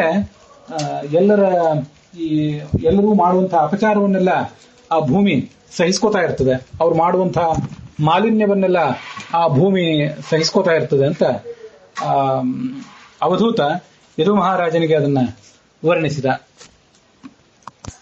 ಹೀಗೆ ಆ ಭೂಮಿಯ ವ್ರತ ಅಂದ್ರೆ ಏನು? ಅಚಲತ್ವ. ಕ್ಷಿತೇಹ ವ್ರತಂ ಅಚಲತ್ವಂ ಅತಏವ ಅಚಲಾಹಿತಿ ಪೃಥ್ವಿಯ ನಾಮಾಂತರಂ. ವಿಜಯಧ್ವಜರಾಗಿ ಹೇಳ್ತಾರೆ. ಭೂಮಿಗೆ ತುಂಬಾ ಒಳ್ಳೆ ಸುಂದರವಾದಂತಹ ಪರ್ಯಾಯ ಪದಗಳಿವೆ. ಸರ್ವಂ ಸಹ ವಸುಮತಿ, ವಸುಧೋರ್ವಿ ವಸುಂಧರ, ಭೂರ್ಭೂಮಿ ರಚಲ ಪೃಥ್ವಿ ಅಂತ ಹೀಗೆಲ್ಲ ಇದೆ. ಅವಳಿಗೆ ಅಚಲ ಅಂತ ಕರೀತಾರೆ, ಸರ್ವಂ ಸಹ ಅಂತ ಕರೀತಾರೆ. ಸರ್ವಂ ಸಹ ಅನ್ನೋ ಶಬ್ದವೇ ಎಲ್ಲವನ್ನೂ ಅವಳು ಸಹಿಸ್ಕೊತಾಳೆ ಅಂತ ಅರ್ಥ ಹೇಳ್ತದೆ. ಅಚಲ. ಇಷ್ಟೆಲ್ಲ ನಾವು ಅವಳಿಗೆ ಅಪಚಾರ ಮಾಡಿದ್ರು ನಮಗೆ ಬೇಕಾದಂತ ಆಹಾರವನ್ನು ಕೊಡುವಂತ, ನಮಗೆ ಬೇಕಾದಂತ ಮನೆ ಕಟ್ಕೊಂಡು ಇರ್ಲಿಕ್ಕೆ ಬೇಕಾದಂತಹ ತಾಣವನ್ನು ಕೊಡುವ ಕೆಲಸ ಅವಳು ಮುಂದುವರಿಸೇ ಇದ್ದಾಳೆ. ತೀರಾ ಅನಿವಾರ್ಯ ಆದಾಗ ಗೋರೂಪ ತಾಳೆ ಪರಮಾತ್ಮನ ಬಳಿಗೆ ಹೋಗ್ತಾಳೆ ಹೊರತು ಎಷ್ಟು ಸಾಧ್ಯವೋ ಅಷ್ಟೆಲ್ಲ ಸಹಿಸಿಕೊಂಡೇ ಇದ್ದಾಳೆ. ಇದು ಭೂಮಿಯ ವ್ರತ ಏನಂದ್ರೆ ಅಚಲತ್ವ ರೂಪವಾದಂತಹ ವ್ರತ ಅಂತ ತಿಳಿಸ್ತಾ ಇದ್ದಾರೆ. ಮತ್ತೆ ಭೂಮಿಯ ಮತ್ತೊಂದು ಪಾಠ ಏನು?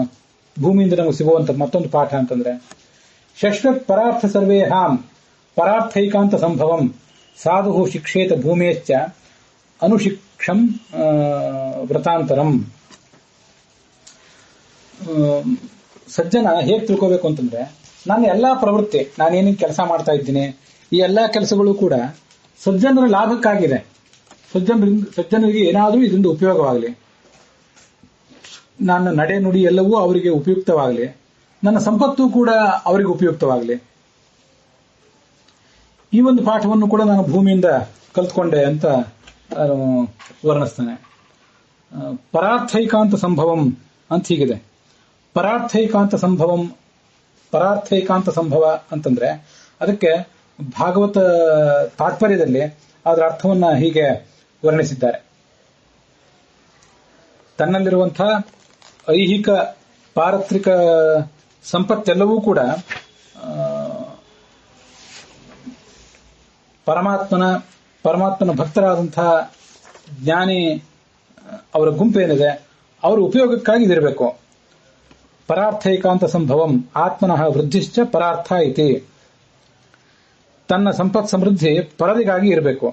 ಷಾಡ್ಗುಣ್ಯ ಅಂತ ಒಂದು ಗ್ರಂಥ, ಅದರಲ್ಲಿ ಹೀಗೆ ಅದನ್ನು ವರ್ಣಿಸ್ತಾರೆ.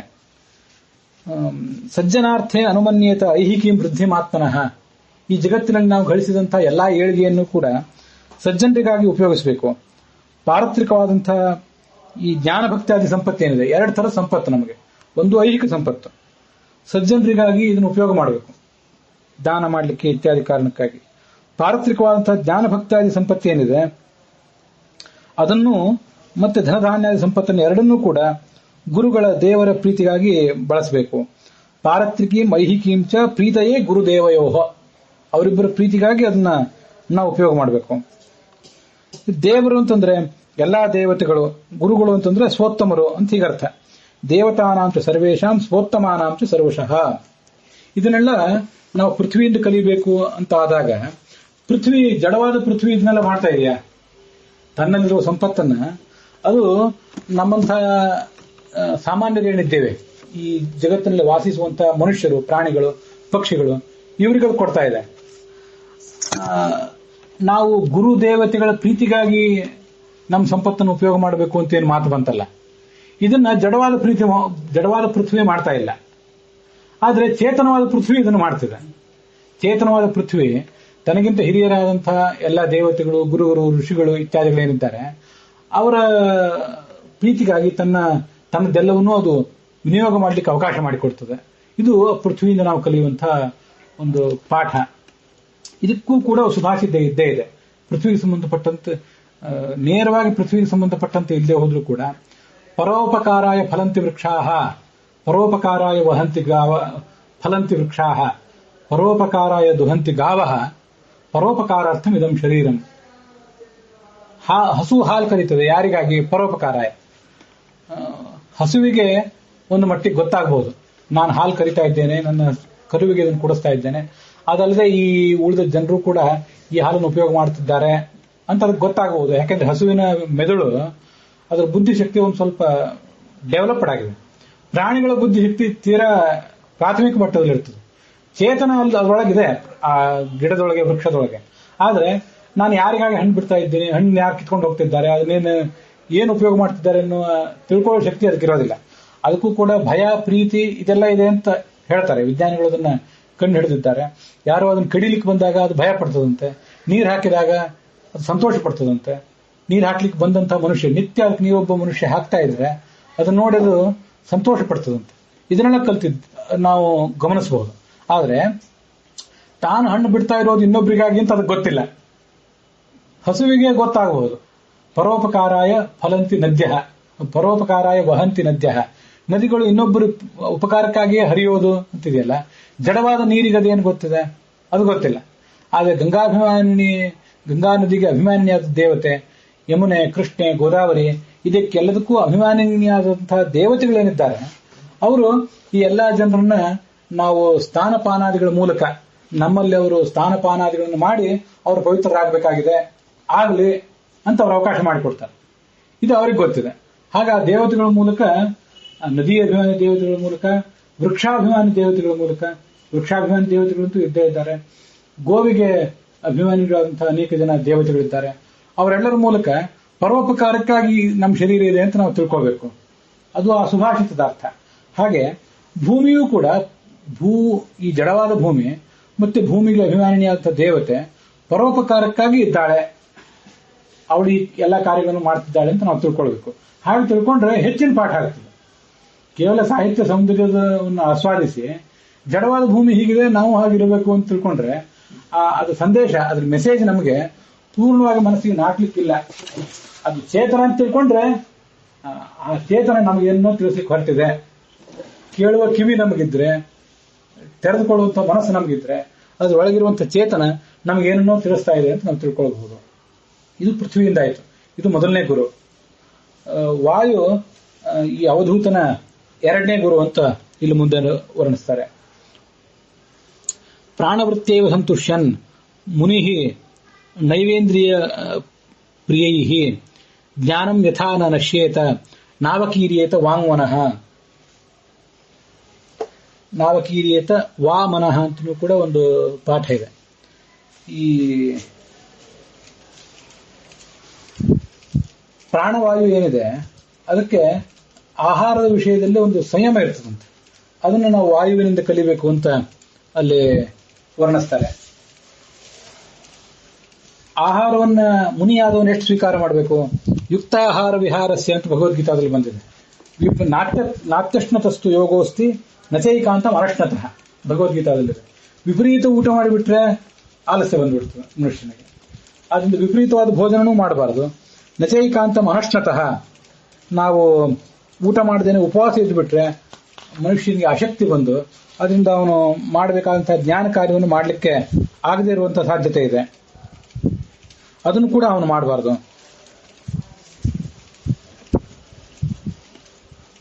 ಮುನಿ ಯಾವತ್ ಪ್ರಾಣವೃತ್ಯ ಶರೀರ ಯಾತ್ರೆಯ ಸಂತುಷ್ಯೇ ತಾವತ್ಯೈವ ನಿರ್ವಹೇತ್ ಏವಕಾರ ವ್ಯಾಪತ್ಯಮಃ ನೈವೇದ್ಯ. ಪ್ರಾಣವಾಯುವನ್ನು ಉಳಿಸ್ಕೊಳ್ಳಿಕ್ಕೆ, ಪ್ರಾಣವಾಯು ಈ ಶರೀರದಲ್ಲಿ ನಮಗೆ ಸಂಚಾರ ಮಾಡ್ತಾ ಇದ್ರೆ ನಾವು ಬದುಕಿರ್ತೇವೆ. ಅದಕ್ಕೆ ಎಷ್ಟು ಆಹಾರ ಬೇಕೋ ಅಷ್ಟನ್ನೇ ತಿನ್ನಬೇಕು. ಇಂದ್ರಿಯ ತೃಪ್ತಿಗಾಗಿ ಹೆಚ್ಚು ಭೋಜನ ಮಾಡಬಾರ್ದು, ಮತ್ತೆ ವಿಪರೀತ ಭೋಜನವನ್ನು ಕೂಡ ಮಾಡಬಾರ್ದು. ಎರಡೂ ಪ್ರಸಂಗಗಳಲ್ಲೂ ಅವನಿಗೆ ಶ್ರವಣ ಮನನಾದಿಗಳನ್ನು ಮಾಡಲಿಕ್ಕೆ, ಧ್ಯಾನಾದಿಗಳನ್ನು ಮಾಡಲಿಕ್ಕೆ ಸಾಧ್ಯ ಆಗಲಿಕ್ಕಿಲ್ಲ. ಈ ಕಾರಣದಿಂದ ಆ ಪ್ರಾಣವಾಯುವಿಗೆ ಆಹಾರದ ವಿಷಯದಲ್ಲಿ ಎಷ್ಟು ಸಂಯಮ ಇದೆ ಅಂತ ಅನ್ನೋದನ್ನ ನಮ್ಮದೇ ಪ್ರಾಣವಾಯುವನ್ನು ಗಮನಿಸಿ ನಾವು ತಿಳ್ಕೊಳ್ಬೇಕು ಅಂತ ಅದರ ತಾತ್ಪರ್ಯ ಇದೆ. ವಿಷಯೇಷು ಆವಿಶನ್ ಯೋಗಿ ನಾನಾ ಧರ್ಮೇಷು ಸರ್ವತಃ ಗುಣದೋಷಾನ್ವಯೇನಾತ್ಮ ನ ವಿಷಜ್ಯೇತ ವಾಯುವತ್.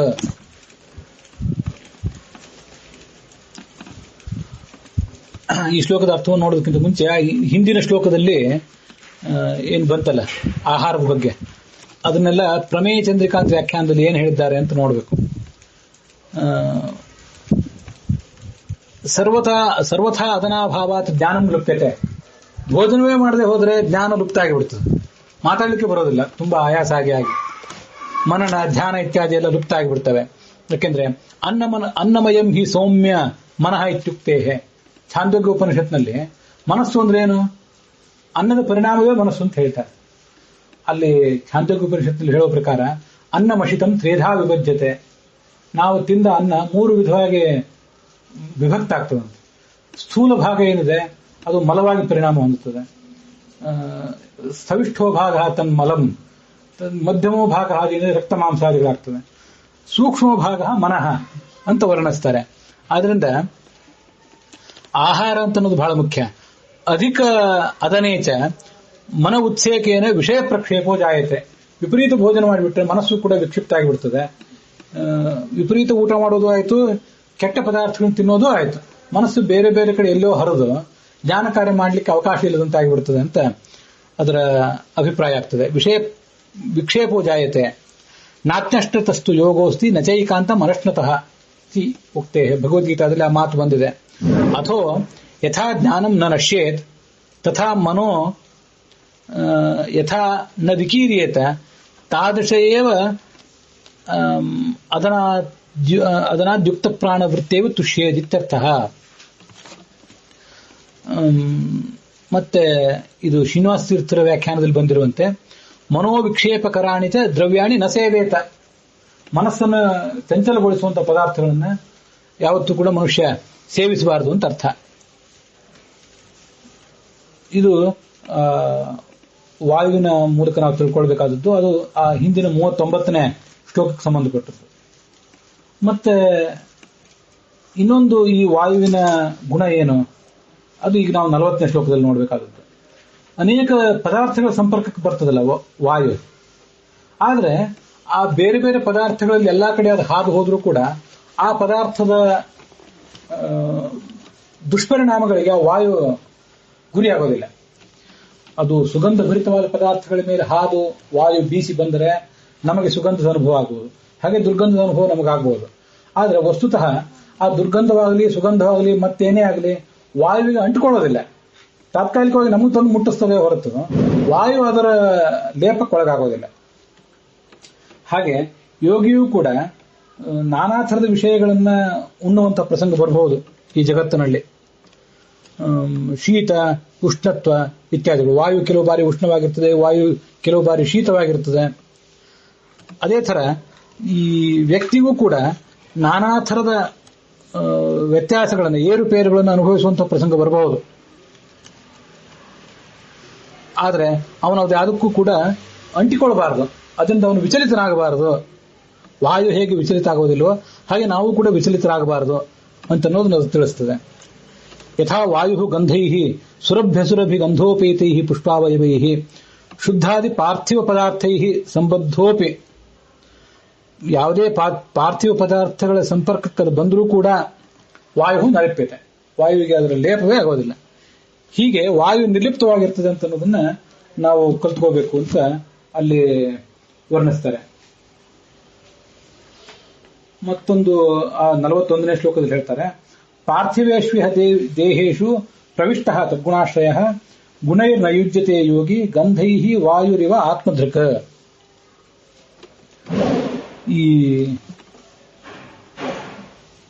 ಈ ವಾಯು, ನಾವು ಸೇವನೆ ಮಾಡುವಂತಹ ವಾಯು ಇದೆಯಲ್ಲ, ನಮ್ಮ ಪಾರ್ಥಿವ ದೇಹದಲ್ಲಿ ಒಳಗೆ ಹೊರಗೆ ಹೋಗ್ತಾ ಇರ್ತದೆ. ಆ ಗಂಧಾದಿಗಳಿಗೆ ಆಶ್ರಯ ಅನಿಸಿದ್ರು ಕೂಡ ಅದರ ಲೇಪಕ್ಕೊಳಗಾಗೋದಿಲ್ಲ. ಹಾಗೆ ಯೋಗಿ ಅನೇಕ ಪಾರ್ಥಿವ ಶರೀರಗಳನ್ನು ತಗೊಳ್ತಾನೆ.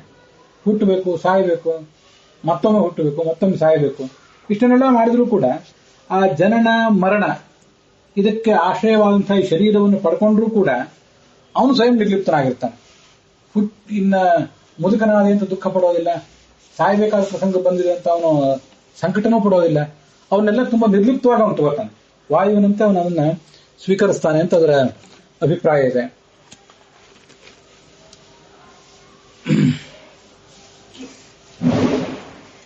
ಯೋಗಿ ಜೀವ ಗುಣದೋಷ ಸಂಬಂಧೇನ ನ ವಿಸಜ್ಜೇತ ಸಂಸಕ್ತೋ ನ ಭವೇತ್. ಪೃಥ್ವಿ ಕಾರ್ಯೇಶು ಪ್ರವಿಷ್ಟ ಅಂತ ಹೀಗದ ಅರ್ಥ. ಈ ವಾಯು ನಾವೇನ್ ತಿಳ್ಕೊಳ್ಬೇಕು? ಪೃಥ್ವಿ ಅಂತಂದಾಗ ನಮಗೆ ಪೃಥ್ವಿ ಅಭಿಮಾನಿ ದೇವತೆ 18ನೇ ಕಕ್ಷಾದಲ್ಲಿದ್ದವಳು, ನಮ್ಗದು ಗೊತ್ತಾಯ್ತು.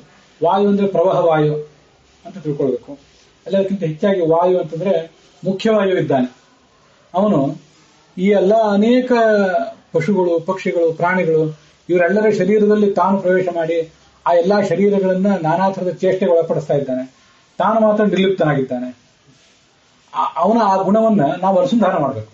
ಇಲ್ಲೆಲ್ಲ ಏನಿದೆ ಅಂತಂದ್ರೆ ನೋಡಿ ಅದನ್ನ ತಿಳ್ಕೋಬೇಕು ಅಂತ ಇದೆಯಲ್ಲ, ಸುಮ್ಮನೆ ಹೀಗೆ ಓದಿ ಬಿಡೋದು, ಶ್ರವಣ ಮಾಡಿ ಬಿಡೋದು, ಆ ಮೂಲಕ ಕಲ್ತ್ಕೊಳ್ಳೋದು ಅಂತ ಅನ್ನೋದಕ್ಕಿಂತ ಶ್ರವಣ ಮಾಡಿ ಮನನ ಮಾಡಿ ಅದನ್ನ ಧ್ಯಾನದಲ್ಲಿ ಇಂತಹ ಗುಣಭರಿತರಾಗಿದ್ದಾರೆ ಇವರು ಅಂತ ಧ್ಯಾನ ಮಾಡ್ಲಿಕ್ಕೆ ಪ್ರಯತ್ನ ಪಡಬೇಕು. ಇದನ್ನೇ ಇಲ್ಲಿ ವಾಯು ಅಂತ ಸಂಬಂಧಪಟ್ಟಂತೆ ನಾವು ಮುಖ್ಯ ಪ್ರಾಣ ಅಂತ ತಿಳ್ಕೊಂಡ್ರೆ ಅವನಲ್ಲಿ ಈ ಎಲ್ಲಾ ಗುಣಗಳು ಇದ್ದೇ ಇವೆ. ಪೃಥ್ವಿಯಲ್ಲಿರುವ ಗುಣ ಇದೆ, ವಾಯುವಿನಲ್ಲಿರುವ ಗುಣ ಅವನಿಗಿದೆ, ಈ ಎಲ್ಲಾ ಗುಣಗಳು ಅವನಲ್ಲಿ ಇದ್ದೇ ಇವೆ. ಆದ್ರಿಂದ ಅವನು ಪೃಥ್ವಿಯಂತೆ ಅಚಲನಾಗಿದ್ದಾನೆ. ಎಷ್ಟೇ ದುಷ್ಟ ಶಕ್ತಿಗಳು ಅವನ ಮೇಲೆ ಆಕ್ರಮಣ ಮಾಡಿದರೂ ಕೂಡ ಅವನು ಯಾವುದಕ್ಕೂ ಬಗ್ಗಲಿಲ್ಲ. ಅದು ಬಂದಿದೆಯಲ್ಲ, ಇದು ಪೃಥ್ವಿಗೆ ಸಂಬಂಧಪಟ್ಟಂತೆ ಅದು ಬಂತಲ್ಲ. ಕೆಲವರು ತಿಳಿಯದೇ ಮಾಡ್ತಾರೆ. ನಾವು ಏನು ಮಲಮೂತ್ರ ವಿಸರ್ಜನೆ ಮಾಡಿದ್ರು, ಏನು ಉಗುಳಿದ್ರು, ನಮ್ಮ ಶರೀರದ ಮಲವನ್ನ ವಿಸರ್ಜಿಸಿದ್ರು ಪೃಥ್ವಿ ಮೇಲೆ ಮಾಡಬೇಕು, ಬೇರೆ ಕಡೆಯಲ್ಲೂ ಮಾಡ್ಲಿಕ್ಕೆ ಬರೋದಿಲ್ಲ. ನಮಗೆ ಬೇರೆ ಏನ್ ಜಾಗ ಇದೆ, ಇಲ್ಲೇ ಮಾಡ್ಬೇಕಲ್ಲ ನಾವು ಏನಿದ್ರು. ಇದನ್ನ ಅನಿವಾರ್ಯವಾಗಿ ಬೇರೆ ಮಾರ್ಗ ಇಲ್ಲದೇ ಮಾಡ್ತಿದ್ದೇವೆ. ಇನ್ನು ಕೆಲವನ್ನ ದುರುದ್ದೇಶದಿಂದ ಮಾಡ್ತಾ ಇರ್ತೇವೆ. ಹೀಗೆ ದುರುದ್ದೇಶದಿಂದ ಮಾಡಿದ್ದನ್ನೂ ಕೂಡ ಅವನು ಅದನ್ನೆಲ್ಲೂ ಸೇರಿಸ್ಕೋತಾನೆ. ಅದು ಆ ಹಿಂದಿನ ಶ್ಲೋಕದಲ್ಲಿ ಬಂತು. ಭೂತೈರ್ ಆಕ್ರಮ್ಯಮಾಣೋಪಿ ಧೀರೋ ದೈವವಶಾನುಗೈಹಿ ತದ್ವಿಧಾಂ ನಚರೇತ್ ಮಾರ್ಗಾತ್. ವಾಯು ಅದು ಅಲಗಾಡೋದೇ ಇಲ್ಲ. ಹಾಗೆ ಇವನು ಕೂಡ ಹೆಬ್ಬಂಡೆ ಅಂತ ಇದ್ದಾನೆ, ಬಂಡೆಕಲ್ಲಿನಂತೆ ಇದ್ದಾನೆ. ಬಂಡೆಕಲ್ಲು ಅಂತ ವಾಯುವನ್ನು ವರ್ಣನೆ ಮಾಡುವುದೇ ಈ ಕಾರಣಕ್ಕಾಗಿ. ಆ ವಾಯುವಿನಿಂದ ನಾವು ಅದನ್ನು ತಿಳ್ಕೊಳ್ಬೇಕು. ಸಯೇಷಃ ಅಶ್ಮ ಆಖಣಃ ಅಂತ ಛಾಂದೋಗ್ಯ ಉಪನಿಷತ್ತು, ಬೃಹದಾರಣ್ಯಕ ಉಪನಿಷತ್ತು ಎಲ್ಲವನ್ನು ವರ್ಣಿಸ್ತವೆ. ಹೆಬ್ಬಂಡೆ ಅಂತ ಇದ್ದಾನೆ, ಅವಿಚಲಿತನಾಗಿದ್ದಾನೆ, ಯಾರಿಗೂ ಕೂಡ ಮಣಿಯದವನಾಗಿದ್ದಾನೆ, ಅವನು ಸಹಸ್ಸಾಗಿದ್ದಾನೆ, ಇನ್ನೊಬ್ಬರನ್ನು ಮಣಿಸುವುದರಿಂದ ಓಜಸ್ಸಾಗಿದ್ದಾನೆ, ಇನ್ನೊಬ್ಬರಿಗೆ ಮಣಿಯದೇ ಇದ್ದವನಾದ್ರಿಂದ ಸಹಸ್ಸಾಗಿದ್ದಾನೆ ಅಂತ ವರ್ಣನೆ ಮಾಡ್ತಾರಲ್ಲ. ಹೀಗೆ ಈ ಎಲ್ಲಾ ಗುಣಗಳ ಮೂಲಕ ಅವನನ್ನು ನಾವು ಉಪಾಸನೆ ಮಾಡ್ತಾ ಹೋದ್ರೆ ಆ ಗುರುವಿನಲ್ಲಿರುವಂತಹ ಗುಣ ಅವನ ಶಿಷ್ಯರಾದಂತಹ ನಮಗೂ ಕೂಡ ಬರಬಹುದು. ಇದು ಆ ಚೇತನ ಅಂತ ತಿಳ್ಕೊಂಡಾಗ ಮಾತ್ರ ಇದು ಸಾಧ್ಯ. ಕೇವಲ ಜಡ ಅಂತ ತಿಳ್ಕೊಂಡ್ಬಿಟ್ರೆ ಆ ಉಪಾಸನೆ ನಾವು ಮಾಡಬಹುದಾದಂತಹ ಒಂದು ಧ್ಯಾನ ಅದು ಪೂರ್ಣ ಸಾಂಗ್ ಆಗೋದಿಲ್ಲ. ಅದೊಂದು ಚೇತನ ಆದಾಗ ಮಾತ್ರ ನಮಗೆ ಆ ಒಂದು ಸ್ಪರ್ಶ ಬರ್ಲಿಕ್ಕೆ ಸಾಧ್ಯ. ಇದನ್ನ ನಾವು ಅನೇಕ ಬಾರಿ ಹಿಂದೆ ಪ್ರವಚನದ ಹೊರಗೆ ಮಾತಾಡಿದ್ದೀವಿ, ಪ್ರವಚನದ ಒಳಗೆ ಮಾತಾಡಿದ್ದೀವಿ. ಈಗ ಜೀವಮಾನದಲ್ಲಿ ತುಂಬಾ ಸಂಕಷ್ಟಗಳಿಗೆ ಒಳಗಾಗಿದ್ದಾಗ ವ್ಯಕ್ತಿಗೆ ಆ ಗುರುವಾದವನು ಎದುರುಗಡೆ ಬಂದು ಕಾಣಿಸ್ಕೋಬೇಕು, ಅವನನ್ನು ನೋಡ್ಲಿಕ್ಕೆ ನಮ್ಗೆ ಸಾಧ್ಯ ಆಗಬೇಕು. ಸಾಧ್ಯ ಆದ್ರೆ ಅವನ ಕಾಲಿಗೆ ಬಿದ್ದು ಆ ಸ್ಪರ್ಶ ಬಹಳ ಮಹತ್ವದ್ದು ಮನುಷ್ಯನಿಗೆ. ಆ ಸ್ಪರ್ಶ ನಮಗೆ ಸಿಗುವಂತಾಗಬೇಕು. ಅವನ ವಾಣಿಯನ್ನು ಎದುರುಗಡೆ ಕೂತ್ಕೊಂಡು ಕೇಳಬೇಕು. ನಾವು ಮಹಾಭಾರತ ಹೀಗೆ ಹೇಳಿದೆ, ಭಾಗವತ ಹೀಗೆ ಹೇಳಿದೆ ಅಂತ ಕೇಳಿದ್ರೆ ಅದು ನ್ಯೂಸ್ನಲ್ಲಿ ಕೇಳಿದಂತೆ ಆಗ್ತದೆ. ನಮ್ಗೆಲ್ಲ ಈಗ ಶಬ್ದ ಎಷ್ಟು ದೂರ ಆಗಿಬಿಟ್ಟಿದೆ ಅಂತಂದ್ರೆ ಶಬ್ದದ ಮೂಲಕ ಏನನ್ನಾದ್ರೂ ಆದರ್ಶವನ್ನ, ಏನಾದ್ರೂ ಒಳ್ಳೆಯ ಸಂಗತಿಯನ್ನು ತಿಳ್ಕೊಳ್ಳಿಕ್ಕೆ ಆಗದೆ ಇರುವಷ್ಟು ನಾವು ಕೆಳಗೆ ಬಿದ್ದುಬಿಟ್ಟಿದ್ದೇವೆ. ಆದ್ರಿಂದ ಅವೆಲ್ಲ ನಮಗೆ ಅಪ್ರಾಯೋಗಿಕ ಅಂತ ಅನಿಸಿಬಿಡ್ತದೆ ಎಷ್ಟೋ ಬಾರಿ. ಪ್ರಾಯೋಗಿಕವಾದಂತಹ ಕಣ್ಣಾರೆ ನೋಡಬಲ್ಲಂತಹ ರೂಪ, ಸ್ಪರ್ಶ, ಶಬ್ದ ಇದೆಲ್ಲ ನಮಗೆ ಬೇಕಾಗ್ತದೆ. ಅದಕ್ಕಾಗಿ ಇವನ್ನೆಲ್ಲ ಜಡ ಇಷ್ಟೆಲ್ಲ ಉಪಾಸನೆ ಮಾಡಿದ್ರು ವಾಯುವೇ ನಮಗೆ ಒಮ್ಮೆಲೆ, ಮುಖ್ಯ ಪ್ರಾಣಿ ನಮಗೆ ಒಮ್ಮೆಲೆ ಕಣ್ಣಾರೆ ಕಾಣಿಸೋದಿಲ್ಲ, ಪೃಥ್ವಿ ನಮಗೆ ಒಮ್ಮೆಲೆ ಕಣ್ಣಾರೆ ಕಾಣಿಸೋದಿಲ್ಲ. ಕಾಣಿಸದೆ ಹೋದ್ರೂ ಕೂಡ ಚೇತನ ಅಂತ ಉಪಾಸನೆ ಮಾಡಿದ್ರೆ ಒಂದು ಸಮಾಧಾನ ಇದೆ. ಆರಾಧನೆ ಮಾಡುವಂತಹ, ಉಪಾಸನೆ ಮಾಡುವಂತಹ ವ್ಯಕ್ತಿಗೆ ಅದರಿಂದ ಒಂದು ಸಮಾಧಾನ ಇದೆ ಅನ್ನೋದಕ್ಕಾಗಿ ಒಳಗೆ ಇರುವಂತಹ ಚೇತನವನ್ನೇ ಗುರು ಅಂತ ತಿಳ್ಕೋಬೇಕು. ಅದು ಹೆಚ್ಚು ಮುಖ್ಯ ಆಗ್ತದೆ. ಮುಂದೆ ಆಕಾಶ ಈ ಮನುಷ್ಯನಿಗೆ, ಅವಧೂತನಿಗೆ 3ನೇ ಗುರುವಾಗಿದೆ. ಆಕಾಶ ಅಂತನ್ನೋದು ಎಲ್ಲಾ ಕಡೆ ವ್ಯಾಪಿಸಿಕೊಂಡಿದೆ. ಸ್ಥಾವರ ಜಂಗಮ ಪ್ರಾಣಿಗಳಲ್ಲಿ ಎಲ್ಲಾ ಕಡೆನೂ ಕೂಡ ಆಕಾಶ ಇದೆ. ವೃಕ್ಷದೊಳಗೆ ಆಕಾಶ ಇದೆ, ಬಂಡೆಕಲ್ಲಿನೊಳಗೆ ಆಕಾಶ ಇದೆ, ಮನುಷ್ಯನೊಳಗೆ ಆಕಾಶ ಇದೆ. ಆಕಾಶ ಇಲ್ಲದೆ ಇರುವಂತಹ ಒಂದು ಜಾಗವೇ ಎಲ್ಲಿಯೂ ಕೂಡ ಇಲ್ಲ. ಆಕಾಶ ಇದನ್ನ ತಂತ್ರ ಭಾಗವತದಲ್ಲಿ ಕೂಡ, ಭಾಗವತ ತಂತ್ರ ಅಂತ ಗ್ರಂಥವನ್ನು ಕೂಡ ಅಲ್ಲಿ ಉದ್ಧರಿಸಿದ್ದಾರೆ. ಅದನ್ನ ಹೆಚ್ಚು ಸ್ಪಷ್ಟಪಡಿಸ್ತಾರೆ. ಎಲ್ಲಾ ಕಡೆ ಆಕಾಶ ವ್ಯಾಪಿಸಿದ್ರೂ ಕೂಡ ಅದರ ವ್ಯಾಪ್ತಿಗೇನು ಕುಂದಾಗಿಲ್ಲ. ದೊಡ್ಡ ಬಂಡೆಕಲ್ಲನ್ನು ಎದುರುಗಡೆ ನಾವು ತಯಾರು ಮಾಡಿದ್ರು, ನಾವು ಬಂಡೆಕಲ್ಲನ್ನು ತಯಾರು ಮಾಡ್ಲಿಕ್ಕೆ ಬರೋದಿಲ್ಲ ಅಂತ ಘನವಾದ ಪದಾರ್ಥವನ್ನು ನಾವು ಸೃಷ್ಟಿ ಮಾಡಿದ್ರು ಕೂಡ ಅದರ ಒಳಗೆ ಆಕಾಶ ಇದ್ದೇ ಇದೆ. ಆಕಾಶದ ವ್ಯಾಪ್ತಿಯನ್ನು ಯಾರಿಗೂ ತಗ್ಗಿಸ್ಲಿಕ್ಕೆ ಸಾಧ್ಯವೇ ಇಲ್ಲ. ಅದರ ಮತ್ತೆ ಈ ಅನೇಕ ಭೌತಿಕ ಪದಾರ್ಥಗಳ ಸಂಪರ್ಕ ಆಕಾಶಕ್ಕೆ ಏನು ಬರ್ತದಲ್ಲ, ಆದ್ರಿಂದ ಆಕಾಶಕ್ಕೆ ಯಾವ ಲೇಪವೂ ಆಗಲಿಲ್ಲ. ಅದರಂತೆ ಸರ್ವವ್ಯಾಪ್ತನಾದಂತಹ ಪರಮಾತ್ಮ ಸ್ಥಾವರ ಜಂಗಮ ಎಲ್ಲಾ ಕಡೆನೂ ಕೂಡ ಅವನು ಅಂತರ್ಯಾಮಿಯಾಗಿ ವ್ಯಾಪ್ತನಾಗಿದ್ದಾನೆ. ಯಾವ ಘನ ಪದಾರ್ಥವೂ ಅವನ ವ್ಯಾಪ್ತಿಗೆ ಭಂಗವನ್ನು ತರಲಿಕ್ಕೆ ಸಾಧ್ಯ ಇಲ್ಲ. ಆಕಾಶವತ್ ಸರ್ವಗತಶ್ಚ ನಿತ್ಯ ಅಂತ ಹೇಳಿ ಶಾಸ್ತ್ರದಲ್ಲಿ ಅವನ ವರ್ಣನ ಇದೆ. ಆಕಾಶದಂತೆ ಸರ್ವವ್ಯಾಪ್ತನಾಗಿದ್ದಾನೆ, ನಿತ್ಯನಾಗಿದ್ದಾನೆ. ಮತ್ತೆ ಎಲ್ಲೆಲ್ಲಿ ಅವನಿದ್ದಾನೆ ಆಯಾ ಪದಾರ್ಥಗಳ ಸಂಪರ್ಕದಿಂದ ಅವನಿಗೆ ಯಾವುದೇ ದೋಷವೂ ಕೂಡ ಇಲ್ಲ ಅಂತ ಅದರ ಅಭಿಪ್ರಾಯ ಇದೆ. ಸ್ಥಿರ ಜಂಗಮೇಶು ಚರಾಚರಾತ್ಮಕೇಶು ವಸ್ತುಷು ಅಂತರಾತ್ಮ ಭಾವೇನ ಅಂತರ್ಯಾಮಿತ್ವೇನ ಅಣುತ್ವ ವ್ಯಾಪ್ತ್ಯ ಬಹಿರ್ಬ್ರಹ್ಮ ಭಾವೇನ, ಒಳಗೆ ಹೊರಗೆ ಬ್ರಹ್ಮನಾಗಿದ್ದಾನೆ, ಒಳಗೆ ಅಂತರ್ಯಾಮಿಯಾಗಿದ್ದಂತಹ ರೂಪದಿಂದಿದ್ದಾನೆ. ಇಷ್ಟೆಲ್ಲ ಇದ್ರೂ ಕೂಡ ಅವನಿಗೆ ಯಾವುದೇ ರೀತಿಯಾದಂತಹ ಕುಂದಿಲ್ಲ. ಇದನ್ನು ನಾವು ಆ ವ್ಯಾಪ್ತಿ ಅನ್ನುವ ಗುಣದಿಂದ ತಿಳ್ಕೊಳ್ಬೇಕು. ಇಲ್ಲಿ ಈ ಭಾಗವತದ ಈ ಶ್ಲೋಕಕ್ಕೆ ಸಂಬಂಧಪಟ್ಟಂತೆ ಭಾಗವತ ತಾತ್ಪರ್ಯದಲ್ಲಿ ತಂತ್ರ ಭಾಗವತ ಅಂತ ಒಂದು ಶ್ಲೋಕವನ್ನ, ಒಂದು ಗ್ರಂಥವನ್ನು ಉದ್ಧರಿಸಿದ್ದಾರೆ.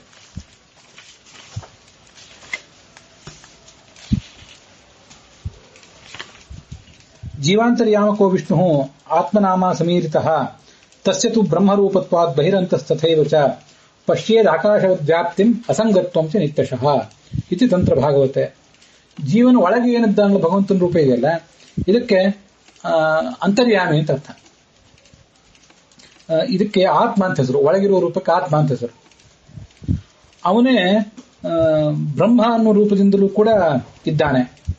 ತಸ್ಯತು ಬ್ರಹ್ಮರೂಪತ್ವಾತ್ ಬಹಿಹಿ ಅಂತಃ ತಥೈವಚ, ಒಳಗೂ ಹೊರಗೂ ವ್ಯಾಪ್ತನಾಗಿದ್ದಾನೆ. ಆದ್ರಿಂದ ಆಕಾಶದಂತೆ ಅವನು ವ್ಯಾಪ್ತನಾಗಿದ್ದಾನೆ. ಭಗವಂತ ಆಕಾಶದಂತೆ ವ್ಯಾಪ್ತನಾಗಿದ್ದಾನೆ ಮತ್ತೆ ಅಸಂಗನೂ ಆಗಿದ್ದಾನೆ ಅಂತನ್ನೋದನ್ನ ನಾವು ತಿಳ್ಕೊಳ್ಬೇಕು. ಆಕಾಶವತ್ ಸರ್ವಗತಃ ಅಂತ ಈಗ ನಾವು ದೃಷ್ಟಾಂತ ಕೊಡುವಾಗ ಭಗವಂತ ಅಸಂಗನಾಗಿದ್ದಾನೆ, ಹಾಗೆ ವ್ಯಾಪ್ತನೂ ಕೂಡ ಆಗಿದ್ದಾನೆ ಆಕಾಶದಂತೆ ಅಂತ ದೃಷ್ಟಾಂತದ ಮೂಲಕ ಅದನ್ನು ತಿಳ್ಕೊಳ್ಬೇಕು. ಆಕಾಶ ಹೇಗೆ ಅಸಂಗವಾಗಿದೆ, ಯಾವುದಕ್ಕೂ ಅಂಟಿಕೊಳ್ಳೋದಿಲ್ಲ, ಹಾಗೆ ವ್ಯಾಪ್ತವೂ ಕೂಡ ಆಗಿದೆ ಅಂತನ್ನೋದನ್ನ ಅದರ ಮೂಲಕ ತಿಳ್ಕೊಳ್ಬೇಕು. ಅವನಿಗೆ ಆಕಾಶದಂತೆ ವ್ಯಾಪ್ತಿಯನ್ನು ತಿಳ್ಕೊಳ್ಬೇಕು ಅಂತ ಇಲ್ಲಿ ಬಂತು. ಪಶ್ಯೇದ್ ಆಕಾಶದ ವ್ಯಾಪ್ತಿ. ಇಲ್ಲಿ ಈ ವ್ಯಾಪ್ತಿ ಅನ್ನೋ ಮಾತೇನು ಬಂತಲ್ಲ, ವ್ಯಾಪ್ತಿಯನ್ನ ಕಾಣಬೇಕು ಅಂದ್ರೆ ಏನರ್ಥ? ಪಶ್ಯೇದ್ ಆಕಾಶದ ವ್ಯಾಪ್ತಿ, ಪಶ್ಯೇತ್ ಅಂತ ಏನರ್ಥ? ತಿಳ್ಕೊಳ್ಬೇಕು ಅಂತ ಅರ್ಥ. ನಮಗೆ ಈ ವ್ಯಾಪ್ತಿ ಅನ್ನೋ ಗುಣವನ್ನ ಹೇಗೆ ಉಪಾಸನೆ ಮಾಡಬೇಕು, ಉಪಾಸನೆ ಮಾಡಬೇಕಾ ಅಂತೆಲ್ಲ ಶಾಸ್ತ್ರದಲ್ಲಿ ವಿಚಾರ ಇದೆ. ದೇವಾದೀನಾಂ ಉಪಾಸ್ಯಾಸ್ತು ಭೃತಿವ್ಯಾಪ್ತ್ಯಾದಯೋ ಗುಣಾಃ ಆನಂದಾದ್ಯಾಸ್ತು ಸರ್ವೇಷಾಂ ಅನ್ಯಥಾ ಅನರ್ಥಕೃತ್ ಭವೇತ್ ಅಂತ ಬ್ರಹ್ಮಸೂತ್ರ ಭಾಷ್ಯದಲ್ಲಿದೆ. ವ್ಯಾಪ್ತಿ ಮೊದಲಾದ ಗುಣಗಳಿವೆ ಅಲ್ಲ, ದೇವಾದೀನಾಂ ಉಪಾಸ್ಯ, ಭಗವಂತನ ವ್ಯಾಪ್ತಿ ಮೊದಲಾದ ಗುಣಗಳನ್ನು ದೇವತೆಗಳು ಋಷಿಗಳು ಮೊದಲಾದವರೇ ಉಪಾಸಿಸ್ತಾರೆ. ಆನಂದಾದ್ಯಾಸ್ತು ಸರ್ವೇಷಾಂ, ನಮಗೆ ಜ್ಞಾನ ಸ್ವರೂಪ ಆನಂದ ಸ್ವರೂಪ ನಮ್ಮ ಅಂತರ್ಯಾಮಿಯಾಗಿದ್ದಾನೆ, ಸತ್ ಚಿತ್ ಆನಂದ ಆತ್ಮ ಅಂತ ಅವನನ್ನೇನು ನಾವು ಉಪಾಸನೆ ಮಾಡ್ತೀವಲ್ಲ, ಇದು ಎಲ್ರಿಗೂ ಇದ್ದುತ್ತೆ. ಅನ್ಯಥಾ ಅನರ್ಥಕೃತ್ ಭವೇತ್, ನಾವು ಕೂಡ ವ್ಯಾಪ್ತೋಪಾಸನೆ ಮಾಡ್ತೀವಿ ಅಂತ ಹೊರಟುಬಿಟ್ರೆ ಅದು ಅನರ್ಥಕ್ಕೆ ದಾರಿ ಆಗ್ತದೆ ಅಂತಿದೆ. ಅದರಿಂದ ಆ ವ್ಯಾಪ್ತನಾದ ಭಗವಂತನನ್ನ ಧ್ಯಾನದ ಮೂಲಕ ಸಾಕ್ಷಾತ್ಕರಿಸ್ಕೋತೀವಿ ಅಂತ ಹೋಗಬಾರದು, ತಿಳ್ಕೊಳ್ಬೇಕು. ತಿಳ್ಕೊಂಡು ಈ ಉಪಾಸನೆ ಅಂತ ಅನ್ನೋದು ಉಪಾಸನೆ ಅಂತ ಅನ್ನೋದು ಎರಡು ಥರ ಇದೆ. ಸ್ಮರಣೋಪಾಸನಂ ಚೈವ ಧ್ಯಾನಾತ್ಮಕ ಮಿತಿ ದ್ವಿಧ. ಸ್ಮರಣೋಪಾಸನೆ ಧ್ಯಾನೋಪಾಸನೆ ಅಂತ ಒಂದಿದೆ. ವ್ಯಾಪ್ತಿ ಅನ್ನುವ ಗುಣದ ಧ್ಯಾನೋಪಾಸನೆಯನ್ನ ದೇವತೆಗಳು ಮಾಡ್ತಾರೆ, ನಾವು ಸ್ಮರಣೋಪಾಸನೆ ಮಾಡೋಣ. ನಾವೆಲ್ಲೋ ಹೀಗೆ ಕೂತ್ಕೊಂಡಿದ್ದಾಗ ಭಗವಂತ ವ್ಯಾಪ್ತನಾಗಿದ್ದಾನೆ ನೆನಪಿಗೆ ಬಂತು. ಆ ನೆನಪಿಗೆ ಬರೋದು ಏನು ಅಪರಾಧ ಅಲ್ಲಲ್ಲ. ನಾವು ಒಂದು ಸ್ಥಿರವಾದ ಆಸನದಲ್ಲಿ ಕೂತ್ಕೊಂಡು ಪ್ರಾಣಾಯಾಮ ಮಾಡಿ ಮನಸ್ಸಿನ ಏಕಾಗ್ರತೆಗೆ ತಂದು ವ್ಯಾಪ್ತವಾದ ರೂಪವನ್ನು ಕಣ್ಮುಂದೆ ತಂದುಕೊಂಡು ಅದನ್ನ ಸಾಕ್ಷಾತ್ಕರಿಸ್ಕೊಳ್ಳಿಕ್ಕೆ ಹೋಗ್ತೀವಿ ಅನ್ನೋದು ಅಪರಾಧ. ಅದು ಆಗದೆ ಇರುವ ಮಾತು. ಆಗದೇ ಇರೋ ಮಾತನ್ನು ತೀವ್ರ ಹಠದಿಂದ ಏನಾದರೂ ಮಾಡಿಬಿಟ್ರೆ ನಾವು ಹಾನಿಕೊಳ್ಳೋ ಒಳಗಾಗಿಬಿಡ್ತೇವೆ. ಅದು ಮಾಡೋದಲ್ಲ. ಆದ್ರೆ ಸ್ಮರಣೆ ಮಾಡ್ಬೋದಲ್ಲ, ಎಲ್ಲ ಕಡೆ ವ್ಯಾಪ್ತನಾಗಿದ್ದಾನೆ, ಒಳಗೂ ಹೊರಗೂ ವ್ಯಾಪ್ತನಾಗಿದ್ದಾನೆ ಅಂತ ತಿಳ್ಕೊಳ್ಬಹುದಲ್ಲ. ತಿಳ್ಕೊಳ್ಳಿಕ್ಕೇನು? ಹಾಗಾಗಿ ಇಲ್ಲಿ ಪಶ್ಯೇತ್ ಅಂತಂದ್ರೆ ನಮ್ಮಂತ ಸಣ್ಣವರು ತಿಳ್ಕೊಳ್ಬೇಕು, ದೊಡ್ಡವರು ಸಾಕ್ಷಾತ್ಕರಿಸ್ಕೋಬೇಕು. ಈ ಎರಡೂ ಧ್ವನಿಯು ಕೂಡ ಅದರಲ್ಲಿದೆ. ಹೀಗೆ ಆ ಭಾಗವತ ತಾತ್ಪರ್ಯದ ಆ ಭಾಗವತ ತಂತ್ರ ಅನ್ನುವ ಶ್ಲೋಕದಿಂದ ನಮಗದು ತಿಳಿದು ಬರ್ತದೆ. ಮುಂದೆ ನಾವು ನೋಡುವಂತಹ ಮಾತು ಇದೇ ಆಕಾಶಕ್ಕೆ ಸಂಬಂಧಪಟ್ಟಂತೆ. ತೇಜ ಅಂಬು ಅನ್ನಮಯೈ ಭಾವೈ ಮೇಘಾದ್ಯೈ ವಾಯುನಾ ಈರಿತೈ ನ ಸ್ಪೃಶ್ಯತೆ ನಭಸ್ತದ್ವತ್ ಕಾಲಸ್ಪೃಷ್ಟೈ ಗುಣೈ ಪುಮಾನ್. ಈ ಆಕಾಶ ಅಂತನ್ನೋದು ಮೋಡದ ಸಂಪರ್ಕವನ್ನು ಹೊಂದುತ್ತದೆ. ಮೋಡಗಳೆಲ್ಲ ಆಕಾಶದಲ್ಲೇ ಸಂಚಾರ ಮಾಡ್ತಿರ್ತವೆ. ಹೌದು, ಆಕಾಶದಲ್ಲಿ ಸಂಚಾರ ಮಾಡ್ತವೆ. ಮತ್ತೆ ಆ ಆಕಾಶದಲ್ಲೇ ಅಗ್ನಿ ಉರಿತದೆ, ಆಕಾಶದಲ್ಲೇ ನೀರು ಹರಿಯೋದು. ಆಕಾಶ ಅಂದ್ರೆ ಮೇಲಿನ ಆಕಾಶ ಅಂತ ಅರ್ಥ ಅಲ್ಲ, ನೀರು ಹರಿಯೋದು ಕೂಡ ಸ್ಪೇಸ್ನಲ್ಲೇ ಅಲ್ವಾ, ಸ್ಪೇಸ್ ಇದ್ದಲ್ಲೇ ನೀರು ಹೋಗ್ಬೇಕು. ಪೃಥ್ವಿಯು ಕೂಡ ಇರೋದು ಆಕಾಶದಲ್ಲೇ. ಇಷ್ಟೆಲ್ಲ ವಸ್ತುಗಳಿದ್ರೂ ಕೂಡ ಅಗ್ನಿ, ಜಲ, ಪೃಥ್ವಿ ಇತ್ಯಾದಿ ವಸ್ತುಗಳಿಂದ, ಮೋಡಗಳಿಂದ ಆಕಾಶಕ್ಕೆ ಏನಾದ್ರೂ ಲೇಪ ಆಗಿದೆಯೇನೋ? ಎಂದೂ ಲೇಪ ಆಗಿಲ್ಲ. ಮತ್ತು ಸ್ವಾರಸ್ಯದ ಸಂಗತಿ ಅಂತಂದ್ರೆ ಪ್ರಳಯ ಕಾಲದಲ್ಲಿ ಪೃಥ್ವಿ ಇರೋದಿಲ್ಲ, ಜಲ ಇರೋದಿಲ್ಲ, ತೇಜಸ್ ಇರೋದಿಲ್ಲ, ಯಾವುದೂ ಇರೋದಿಲ್ಲ. ಆಕಾಶ ಮಾತ್ರ ಅವ್ಯಾಕೃತ ಆಕಾಶ, ಸ್ಪೇಸ್ ಅನ್ನೋದೇನಿದಿಲ್ಲ, ಭೂತಾಕಾಶ ಅಲ್ಲ. ಭೂತಾಕಾಶ ಸೃಷ್ಟಿಯಲ್ಲಿ ಹುಟ್ಟುತ್ತದೆ, ಪ್ರಳಯ ಆದಾಗ ಅದು ಕೂಡ ನಾಶ ಕಾಣ್ತದೆ. ಆದ್ರೆ ಅವ್ಯಾಕೃತ ಆಕಾಶ ಅಂತ ಯಾವ ಕಾಲಕ್ಕೂ ಇದ್ದದ್ದೇ ಅಲ್ವ, ಅದರಿಂದ ಏನು ಲೇಪವೂ ಕೂಡ ಅದಕ್ಕಿಲ್ಲ. ಹಾಗೆ ಪರಮಾತ್ಮನೂ ಕೂಡ ಈ ಯಾವುದೇ ಮನೋವಿಕಾರಕ್ಕೆ ಒಳಗಾಗೋದಿಲ್ಲ. ಅಗ್ನಿ, ಪೃಥ್ವಿಮಯವಾದಂತಹ ಈ ವಿಷಯ ಪದಾರ್ಥಗಳೇನಿದೆ, ಇವು ಯಾವುದರ ಸಂಪರ್ಕದಿಂದಲೂ ಕೂಡ ಅವನು ವಿಚಲಿತನಾಗೋದಿಲ್ಲ ಅಂತ ತಿಳ್ಕೊಳ್ಬೇಕು. ಹಾಗೆ ಜ್ಞಾನಿಯು ಕೂಡ ಮನೋವಿಕಾರ ಹೊಂದಬಾರದು. ಇದು ನೇರವಾಗಿ ಪರಮಾತ್ಮನೇ ಗುರು. ಇಲ್ಲಿ ನೋಡಿ, ಆಕಾಶದಂತೆ ಪರಮಾತ್ಮ ಅಂತ ಬಂದಾಗ ಈ ಸ್ವಾರಸ್ಯ. ಮೂಲಭೂತ ಗುರು ಸರ್ವಜನಾನ ಪುರುಷೋತ್ತಮ, ಭಾಗವತ ತಾತ್ಪರ್ಯದಲ್ಲಿ ಮಾತಿದೆ. ಎಲ್ರಿಗೂ ಕೂಡ ಪ್ರಪಿತಾಮಹೋಮೇ ಭಗವಾನ್ ಇತಿ ಸರ್ವಜನಸ್ಯತು ಅಂತ ಅಲ್ಲಿ ಒಂದು ಭಾಗವತ ತಾತ್ಪರ್ಯದ ಶ್ಲೋಕ. ಒಬ್ಬೊಬ್ಬರು ಒಂದೊಂದು ರೀತಿಯಾಗಿ ಭಗವಂತನನ್ನು ಉಪಾಸನೆ ಮಾಡ್ಬೇಕಂತ. ಪತಿತ್ವೇನ ಶ್ರೀಯೋಪಾಸ್ಯ, ಲಕ್ಷ್ಮೀದೇವಿ ಇವನು ನನ್ನ ಗಂಡ ಅಂತ ಉಪಾಸನೆ ಮಾಡಬೇಕು. ಬ್ರಹ್ಮಣಾಮೇ ಪಿತೇತಿ ಚ, ಚತುರ್ಮುಖ ಬ್ರಹ್ಮ ಇವನು ನನ್ನ ತಂದೆ ಅಂತ ಉಪಾಸನೆ ಮಾಡಬೇಕು. ಪಿತಾಮಹ ತಯೋಪಾಸ್ಯ ತ್ರಿದಶೈ ಜನಾರ್ದನ, ಇವನ್ನ ಮಜ್ಜ ಅಂತ ಉಪಾಸನೆ ಮಾಡಬೇಕಾದವರು ದೇವತೆಗಳು. ನಾವೇನ್ ಮಾಡ್ಬೇಕು ಅಂದ್ರೆ ಪ್ರಪಿತಾಮಹೋಮೇ ಭಗವಾನ್, ಇವನ್ ನಮ್ಮ ಮುತ್ತಜ್ಜ ಪ್ರಪಿತಾಮಹ ಅಂತ ನಾವೆಲ್ಲರೂ ಉಪಾಸನೆ ಮಾಡಬೇಕು. ಮತ್ತು ಇನ್ನೂ ಹೆಚ್ಚಾಗಿ ಅವನ್ನ ಉಪಾಸನೆ ಮಾಡ್ಬೇಕೇನು ಅಂತಂದ್ರೆ ಮೂಲಭೂತ ಗುರು ಸರ್ವಜನಾನ ಪುರುಷೋತ್ತಮ. ಎಲ್ಲಾ ಜನರಿಗೂ ಕೂಡ, ನಮ್ಮಂತ ಸಾಮಾನ್ಯರಿಗೂ ಕೂಡ ಮೂಲಭೂತ ಗುರು ಯಾರು? ನಮ್ಮ ತಂದೆ ತಾಯಂದಿರು, ನಮಗೆ ಉಪದೇಶ ಮಾಡಿದ ಗುರುಗಳು, ಮಠದ ಗುರುಗಳು, ಮತ್ತೆ ಎಲ್ಲ ದೇವತೆಗಳು, ಮುಖ್ಯ ಪ್ರಾಣ, ಸರಸ್ವತಿ ಭಾರತೀಯರು, ಮುಖ್ಯ ಪ್ರಾಣ, ಬ್ರಹ್ಮ, ಲಕ್ಷ್ಮಿ, ಇವರೆಲ್ಲನ್ನೂ ಮೀರಿಸಿದಂತಹ ಮೂಲಭೂತ ಗುರು ಅಂದ್ರೆ ಪರಮಾತ್ಮನೇ ಆಗಿದ್ದಾನೆ. ಸರ್ವಜನಾನ, ನಮಗೆಲ್ಲರಿಗೂ ಕೂಡ ಅವನೇ ಗುರುವಾಗಿದ್ದಾನೆ. ಮತ್ತೆ ಸರ್ವಜನಾನ, ನಮಗೆ ಗುರುಗಳು ಕರೆಸ್ಕೊಂಡಿರುವಂತಹ ಈ ಸರ್ವಜನರು ಏನಿದ್ದಾರಲ್ಲ, ಸರ್ವಜನರು ಅಂದ್ರೆ ನಮ್ಮಂಥವರಿಗೆ ಪರಮಾತ್ಮ ಗುರು. ಸರ್ವಜನಾನಾಮ್ ಅಂತ ಅನ್ನೋದು ನಮ್ಮಂಥವ್ರನ್ನ ಹೇಳ್ತದೆ. ಅವ್ರಿಗೆಲ್ರಿಗೂ ಪರಮಾತ್ಮನೇ ಗುರುವಾಗಿದ್ದಾನೆ ಅಂತ ಒಂದು ವ್ಯಾಖ್ಯಾನ. ಇನ್ನೊಂದು, ಸರ್ವಜನರು ಅಂದ್ರೆ ನಮ್ಮಂಥವರಿಗೆ ಗುರುಗಳಾದಂತಹ ಸರ್ವಜನರು ಇದ್ದಾರಲ್ಲ, ಒಂದು ಗುರು ಪರಂಪರಾ ಇದೆಯಲ್ಲ, ಅವರೇ ಸರ್ವಜನರು. ಅವರೆಲ್ಲರಿಗೂ ಮೂಲಭೂತ ಗುರು ಯಾರು? ಸಾಕಾಷ್ಠ ಸಾಪರಾಗತಿ ಅಂತ ಕರ್ಸ್ಕೊಂಡಿರುವ ಪರಮಾತ್ಮನೇ ಆಗಿದ್ದಾನೆ. ಅದರಿಂದ ಅವನನ್ನು ಪರಮಾತ್ಮನನ್ನೇ ಗುರು ಅಂತ ಉಪಾಸನೆ ಮಾಡಲಿಕ್ಕೆ ಈ ಎಲ್ಲಾ ಕಡೆನೂ ಕೂಡ ಹೌದು, ಪೃಥ್ವಿಯೇ ಗುರು. 18 ಕಕ್ಷಾದಲ್ಲಿ ಪೃಥ್ವಿ ಅಭಿಮಾನಿ ದೇವತೆ ಇದ್ದಾಳೆ, ಅವಳು ಗುರು.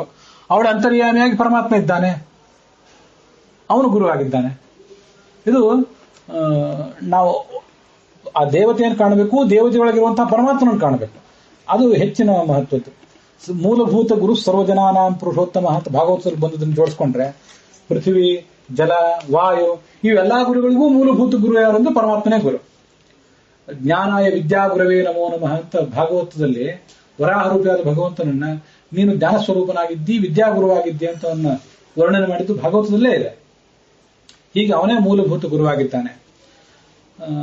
ಮತ್ತೆ ನಾವು ಇವೆಲ್ಲವನ್ನೂ ಕೂಡ ಧ್ಯಾನ ಮಾಡಲಿಕ್ಕೆ ಬರುವಂತಹ ಸಂಗತಿಗಳಾಗಿವೆ. ಪೃಥ್ವಿಯಲ್ಲಿ ಇದ್ದಾನೆ, ಹೇಗಿದ್ದಾನೆ? ಪೃಥ್ವಿಯಲ್ಲಿ ವರಾಹ ರೂಪದಿಂದ ಇದ್ದಾನೆ. ಪೃಥ್ವಿ ಸ್ಥೋ ವರಾಹಸ್ಥೋ, ಸಂಹಿತಾ ದೇವತೋದಿತ ಅಂತ ಐತರೇಯ ಉಪನಿಷತ್ತು ಪ್ರಾಯ. ಪೃಥ್ವಿಯಲ್ಲಿ ಈ ವರಾಹ ರೂಪದಿಂದ ಭಗವಂತ ಇದ್ದಾನೆ. ದಿವಿಷ್ಠ ವಾಮನ, ದ್ಯುಲೋಕದಲ್ಲಿ ವಾಮನ ರೂಪಿಯಾದ ಭಗವಂತ ಇದ್ದಾನೆ. ಅಂತರಿಕ್ಷ ನೃಸಿಂಹಸ್ತು ಅಂತರಿಕ್ಷಸ್ಥಃ, ಅಂತರಿಕ್ಷ ಲೋಕದಲ್ಲಿ ನರಸಿಂಹ ಇದ್ದಾನೆ ಅಂತ ವರ್ಣನ ಇದೆ. ಹಾಗಾಗಿ ಪೃಥ್ವಿಯನ್ನು ನಾವು ನೋಡುವಾಗ ಪೃಥ್ವಿ ತ್ವಯಾಧೃತ ಲೋಕಾಹ ದೇವಿತ್ವಂ ವಿಷ್ಣುನಾಧೃತ ತ್ವಂಚ ಧಾರೆ ಮಾಂ ದೇವಿ ಅಂತ ಬೆಳಗಿನ ಸಂಧ್ಯಾವಂದನೆ ಹೊತ್ತಿನಲ್ಲಿ ಆ ಪೃಥ್ವಿಯನ್ನು ಧ್ಯಾನ ಮಾಡ್ತೇವೆ. ಮತ್ತೆ ಬೆಳಿಗ್ಗೆ 7 ಹೊತ್ತಿನಲ್ಲೇ ಸಂಧ್ಯಾವಂದನೆ ಆಮೇಲೆ ಆಯ್ತು. ಸಮುದ್ರ ವಸನೇ ದೇವಿ ಪರ್ವತಸ್ಥನ ಮಂಡಿತೆ ವಿಷ್ಣು ಪತ್ನಿ ನಮಸ್ತುಭ್ಯಂ ಪಾದಸ್ಪರ್ಶಂ ಕ್ಷಮಸ್ವಮೇ ಅಂತೀವಲ್ಲ. ನಾವು ನಿನ್ನ ಮೇಲೆ ನಮ್ಮ ಕೊಳಕು ಪಾದವನ್ನು ಇಡುವವರಿದ್ದೀವಿ, ನೀವು ಅದನ್ನು ಕ್ಷಮಿಸಬೇಕು ಅಂತ ಪೃಥ್ವಿಯನ್ನು ಕೇಳ್ತೀವಲ್ಲ. ಆ ಎಲ್ಲಾ ಸಂದರ್ಭಗಳು ಒಳಗಿರುವಂತಹ ವರಾಹ ರೂಪಿಯಾದ ಭಗವಂತ. ನಮಗೆ ಇನ್ನೂ ಪರ್ಟಿಕ್ಯುಲರ್ಲಿ ವಿಚಾರ ಮಾಡಬೇಕಾದ ಇನ್ನೂ ನಿರ್ದಿಷ್ಟವಾಗಿ ಆ ಪೃಥ್ವಿಯಲ್ಲಿರುವ ರೂಪ ಅಂತಂದ್ರೆ ಹಳದಿ ಬಣ್ಣದ ಒಂದು ಸ್ತ್ರೀ ರೂಪ. ನಮಗೆ ಧ್ಯಾನ ಮಾಡ್ಲಿಕ್ಕೆ ಬೇಕಾದಂತಹ ಎಲ್ಲಾ ಪರಿಕರಗಳನ್ನು ಶಾಸ್ತ್ರ ಒದಗಿಸಿಕೊಟ್ಟಿದೆ. ನಿಮಗೆ ಬೇಕಾದ್ರೆ ಪೃಥ್ವಿಯಲ್ಲಿರುವಂತಹ ವರಾಹ ರೂಪವನ್ನು ಧ್ಯಾನಿಸಿರಿ. ಅನೇಕ ಕಡೆ ಕೆಲವು ಸರಿ ಈ ತರ ಇದನ್ನ ಸ್ತ್ರೀಯರು ಕೇಳ್ತಾ ಇರ್ತಾರೆ. ಪೃಥ್ವಿಯನ್ನು ಧ್ಯಾನ ಮಾಡುವಾಗ ಎಲ್ಲಾ ತರ ಸ್ವಾತಂತ್ರ್ಯನೂ ಇದೆ. ವರಾಹ ರೂಪಿಯಾದ ಭಗವಂತನ ಧ್ಯಾನ ಮಾಡಬಹುದಾ, ಅವನ ಗುರು ಅಂತ ಧ್ಯಾನ ಮಾಡಬಹುದಾ, ಅದನ್ನು ಮಾಡಬಹುದು. ಬೇಡ ಅಂದ್ರೆ ಪೃಥ್ವಿಯಲ್ಲಿರುವಂತಹ ಸ್ತ್ರೀ ರೂಪವನ್ನು ಧ್ಯಾನ ಮಾಡಬಹುದು. ಅದನ್ನು ಮಾಡ್ಲಿಕ್ಕೂ ನಮ್ಗೆ ಅವಕಾಶ ಇದೆ. ಆ ಪೃಥ್ವಿ ಆದ್ಮೇಲೆ ಬಂದಿರುವಂತಹ ರೂಪ ಅಂತಂದ್ರೆ ವಾಯು. ಆ ವಾಯುವಿನಲ್ಲಿ ಭಗವಂತ ಅಂತೂ ಇದ್ದೇ ಇದೆ. ವಾಯು ಮುಖ್ಯ ಧ್ಯೇಯ, ಮುಖ್ಯ ಪ್ರಾಣನಲ್ಲಿ ಆ ಭಗವಂತನ ರೂಪ ಇದ್ದೇ ಇದೆ. ಮುಖ್ಯ ಪ್ರಾಣನಲ್ಲಿರುವಂತಹ ಸ್ತ್ರೀ ರೂಪವನ್ನ ಎಲ್ಲೂ ವರ್ಣನೆ ಮಾಡಿಲ್ಲ, ನೆನಪಿಗೆ ಬಂತು ಅಂತ ಹೇಳಿದೆ ಅಷ್ಟೇ. ಪೃಥ್ವಿಯಲ್ಲಿ ಅಂತೂ ಹೇಳಿದ್ದಾರೆ. ಪೃಥ್ವಿಯಲ್ಲಿ ಮತ್ತೆ ನದಿ ಅದ್ರ ಬಗ್ಗೆ ಎಲ್ಲ ಮುಂದೆ ಬರೋದು ಕೆಲವು ಕಡೆ ಬರ್ತದೆ. ನದಿ ಅಭಿಮಾನಿ ದೇವತೆಗಳೆಲ್ಲ ಸ್ತ್ರೀಯರು, ಅವರಲ್ಲಿ ಸ್ತ್ರೀ ರೂಪದಿಂದ ಭಗವಂತ ಇರ್ತಾನೆ. ಇದನ್ನ ನಾವು ಉಪಾಸನೆ ಮಾಡೇ ಮಾಡಬಹುದು. ಎಲ್ಲಿ ಸಾಧ್ಯವೋ ಅದನ್ನ ಹೈಲೈಟ್ ಮಾಡಿ ಹೇಳಿದ್ದೇನೆ ಅಷ್ಟೇ. ಹೀಗೆ ಶಾಸ್ತ್ರ ನಿಮಗೆ ಸ್ತ್ರೀ ರೂಪ ಧ್ಯಾನ ಮಾಡ್ಲಿಕ್ಕೆ ಬೇಕಾದ್ರೆ ಸ್ತ್ರೀ ರೂಪವನ್ನು ಒದಗಿಸಿಕೊಟ್ಟಿದೆ. ಪುರುಷ ರೂಪವನ್ನು ಧ್ಯಾನ ಮಾಡ್ಲಿಕ್ಕೆ ಬೇಕು ಅಂತ ಅನಿಸಿದ್ರೆ ಪುರುಷ ರೂಪವನ್ನು ಒದಗಿಸಿಕೊಟ್ಟಿದೆ. ಎಲ್ಲಾ ತರದ ಧ್ಯಾನದ ಪರಿಕರಗಳನ್ನು ಕೂಡ ಶಾಸ್ತ್ರ ನಮಗೆ ಒದಗಿಸಿಕೊಟ್ಟಿದೆ ಅಂತ ಅದರ ಅರ್ಥ. ಹೀಗೆ ಜ್ಞಾನಿಯೂ ಕೂಡ ಮನೋವಿಕಾರ ಹೊಂದಬಾರದು. ಆಕಾಶ ಇಲ್ಲಿ ಗುರು ಅಂತ ಬಂತು. ಭಾಗವತ ತಾತ್ಪರ್ಯ ಬರೇ ಆಕಾಶ ಅಲ್ಲ, ಆಕಾಶದಂತೆ ಪರಮಾತ್ಮ ಇದ್ದಾನೆ. ಪರಮಾತ್ಮನ ಮೂಲಕ ನಾವು ಅದನ್ನು ತಿಳ್ಕೋಬೇಕು. ಪರಮಾತ್ಮ ಯಾವುದೇ ವಿಕಾರಕ್ಕೆ ಒಳಗಾಗುವವನಲ್ಲ. ನಾನು ಒಳಗಿಂದ ತಿಳ್ಕೊಳ್ಬೇಕು ಅಂತ ಹೇಳಿದ್ನಲ್ಲ, ಬರೇ ಜಡವನ್ನು ತಿಳ್ಕೊಳ್ಬಾರ್ದು, ಒಳಗಿಂದ ತಿಳ್ಕೊಳ್ಬೇಕು ಅಂತ. ಅದು ಭಾಗವತ ತಾತ್ಪರ್ಯಕ್ಕೆ ಸಮ್ಮತವೇ. ಅದನ್ನದು ಆಕಾಶಕ್ಕೆ ಸಂಬಂಧಪಟ್ಟಂತೆ ಭಾಗವತ ತಾತ್ಪರ್ಯ ಹೇಳಿತ್ತು, ಪೃಥ್ವಿಗೆ ಸಂಬಂಧಪಟ್ಟಂತೆ ಭಾಗವತ ತಾತ್ಪರ್ಯ ಹೇಳಲಿಲ್ಲ. ನೀವು ತಿಳ್ಕೊಳ್ಳಿ ಬಿಟ್ಟಿದ್ದು. ನಾನು ಮಾಡಿದ ವ್ಯಾಖ್ಯಾನ ಆಚಾರ್ಯ ವಿರುದ್ಧ ಏನಲ್ಲ, ಅದಕ್ಕಾಗಿ ಹೇಳಿದಷ್ಟೆ. ಹಾಗಾದ್ರೆ ಪರಮಾತ್ಮನ ಮೂಲಕ ಇದನ್ನೆಲ್ಲ ನಾವು ತಿಳ್ಕೊಳ್ಬೇಕು ಅಂತ ಬಂತು ಈ 43ನೇ ಶ್ಲೋಕದಲ್ಲಿ. ಆ ಆಕಾಶದಲ್ಲಿರುವಂತಹ ನಿರ್ವಿಕಾರತ್ವಾದಿ ಗುಣಗಳನ್ನು ನಾವು ನಮ್ಮಲ್ಲಿ ಅಳವಡಿಸಿಕೊಳ್ಳಿಕ್ಕೆ ಪ್ರಯತ್ನ ಪಡಬೇಕು. ಆಕಾಶದಂತೆ ಪರಮಾತ್ಮ, ಪರಮಾತ್ಮ ನಿರ್ವಿಕಾರ, ನಾವು ಕೂಡ ನಿರ್ವಿಕಾರರಾಗೋಣ. ಅವನ ಬಿಂಬ, ನಾವು ಪ್ರತಿಬಿಂಬರು. ಅವ್ರ ಗುಣಗಳನ್ನು ನಾವು ನಮ್ಮಲ್ಲಿ ಅಳವಡಿಸಿಕೊಳ್ಳಿಕ್ಕೆ ಪ್ರಯತ್ನ ಪಡೋಣ. ಅದು ಸಾಧ್ಯ ಇದೆ. ಆದರೆ ಪರಮಾತ್ಮನ ವ್ಯಾಪ್ತ್ಯಾದಿ ಗುಣಗಳನ್ನು ನಾವು ಅಳವಡಿಸಿಕೊಳ್ಳಿಕ್ಕೆ ಪ್ರಯತ್ನ ಪಡಬಾರದು. ಅದಾಗುವ ಕೆಲಸವೂ ಅಲ್ಲ. ಪರಮಾತ್ಮನಲ್ಲೇ ಸ್ವಾಭಾವಿಕವಾಗಿರುವಂತಹ ಕೆಲವು ಗುಣಗಳು. ಹೀಗೆ ಅಸಂಗತ್ವ ಮತ್ತು ವ್ಯಾಪ್ತಿ ಮೊದಲಾದ ಗುಣಗಳಿವೆಲ್ಲ, ಎಲ್ಲವೂ ನಮ್ಮದಾಗಬೇಕು ಅಂತ ನಾವು ಪ್ರಯತ್ನ ಪಡುವುದಲ್ಲ. ನಾವು ವ್ಯಾಪ್ತರಾಗಿದ್ದು ಮಾಡಬೇಕಾಗಿದ್ದೇನೆ. ಪರಮಾತ್ಮ ವ್ಯಾಪ್ತರಾಗಿ ಮಾಡಬೇಕಾದ ಅನೇಕ ಕಾರ್ಯಗಳಿವೆ. ನಾವು ಇದ್ದ ಒಂದು ಜಾಗದಲ್ಲೇ ಏನಾದರೂ ಒಂದು ಸಾತ್ವಿಕವಾಗಿ ಬದುಕಿದರೆ ಸಾಕಾಗಿದೆ. ವ್ಯಾಪ್ತರಾಗಿ ನಾವು ಮಾಡಬೇಕಾದ್ದೇನಿಲ್ಲ. ಅಸಂಗನಾಗಿರಬೇಕಾದ್ದು, ಜೀವನಿಗೆ ನಿರ್ಲಿಪ್ತನಾಗಿರಬೇಕಾದ್ದು ಅಗತ್ಯ. ಗುಣಾನ್ ಜೀವಶ್ಚ ಇಷ್ಟವ್ಯಾನ್ ಸಿದ್ಧಾನ್ ವಿಷ್ಣು ಗುಣಾಂಸ್ತಥಾ ತತ್ತದೃಷ್ಟ ವಿಚಿನ್ವೀತ ಪೃಥಗೇವ ಸುಧೀಸದ. ಪ್ರತ್ಯೇಕವಾಗಿ ನನಗೆ ಯಾವುದು ಬೇಕು, ಯಾವುದು ಸಾಧ್ಯ ಅಂತ ಆಲೋಚನೆ ಮಾಡಬೇಕು. ಸುಮ್ಮನೆ ಎಲ್ಲವನ್ನೂ ನಾನು ನನ್ನದಾಗಿ ಮಾಡ್ಕೊಂಡು ಬಿಡ್ತೀನಿ ಅಂತ ಹೊರಟು ಬಿಟ್ರೆ, ತತ್ವನಿರ್ಣಯದಲ್ಲಿ ಆ ಮಾತಿದೆ. ತತ್ವನಿರ್ಣಯದಲ್ಲಿ ದ್ವಿತೀಯ ಪರಿಚ್ಛೇದದಲ್ಲಿ ಭಗವಂತನ ಗುಣಗಳನ್ನೆಲ್ಲ ನನ್ನಲ್ಲಿ ನಾನು ಅನುಸಂಧಾನ ಮಾಡ್ಕೊಳ್ತೀನಿ ಅಂತ ಹೊರಡುವುದೇನಿದೆ, ಅದು ಐಕ್ಯಾನುಸಂಧಾನಕ್ಕೆ ಸಮಾನವಾದ್ದು ಅಂತ ಅಲ್ಲಿ ಒಂದ್ ಕಡೆ ಇದೆ.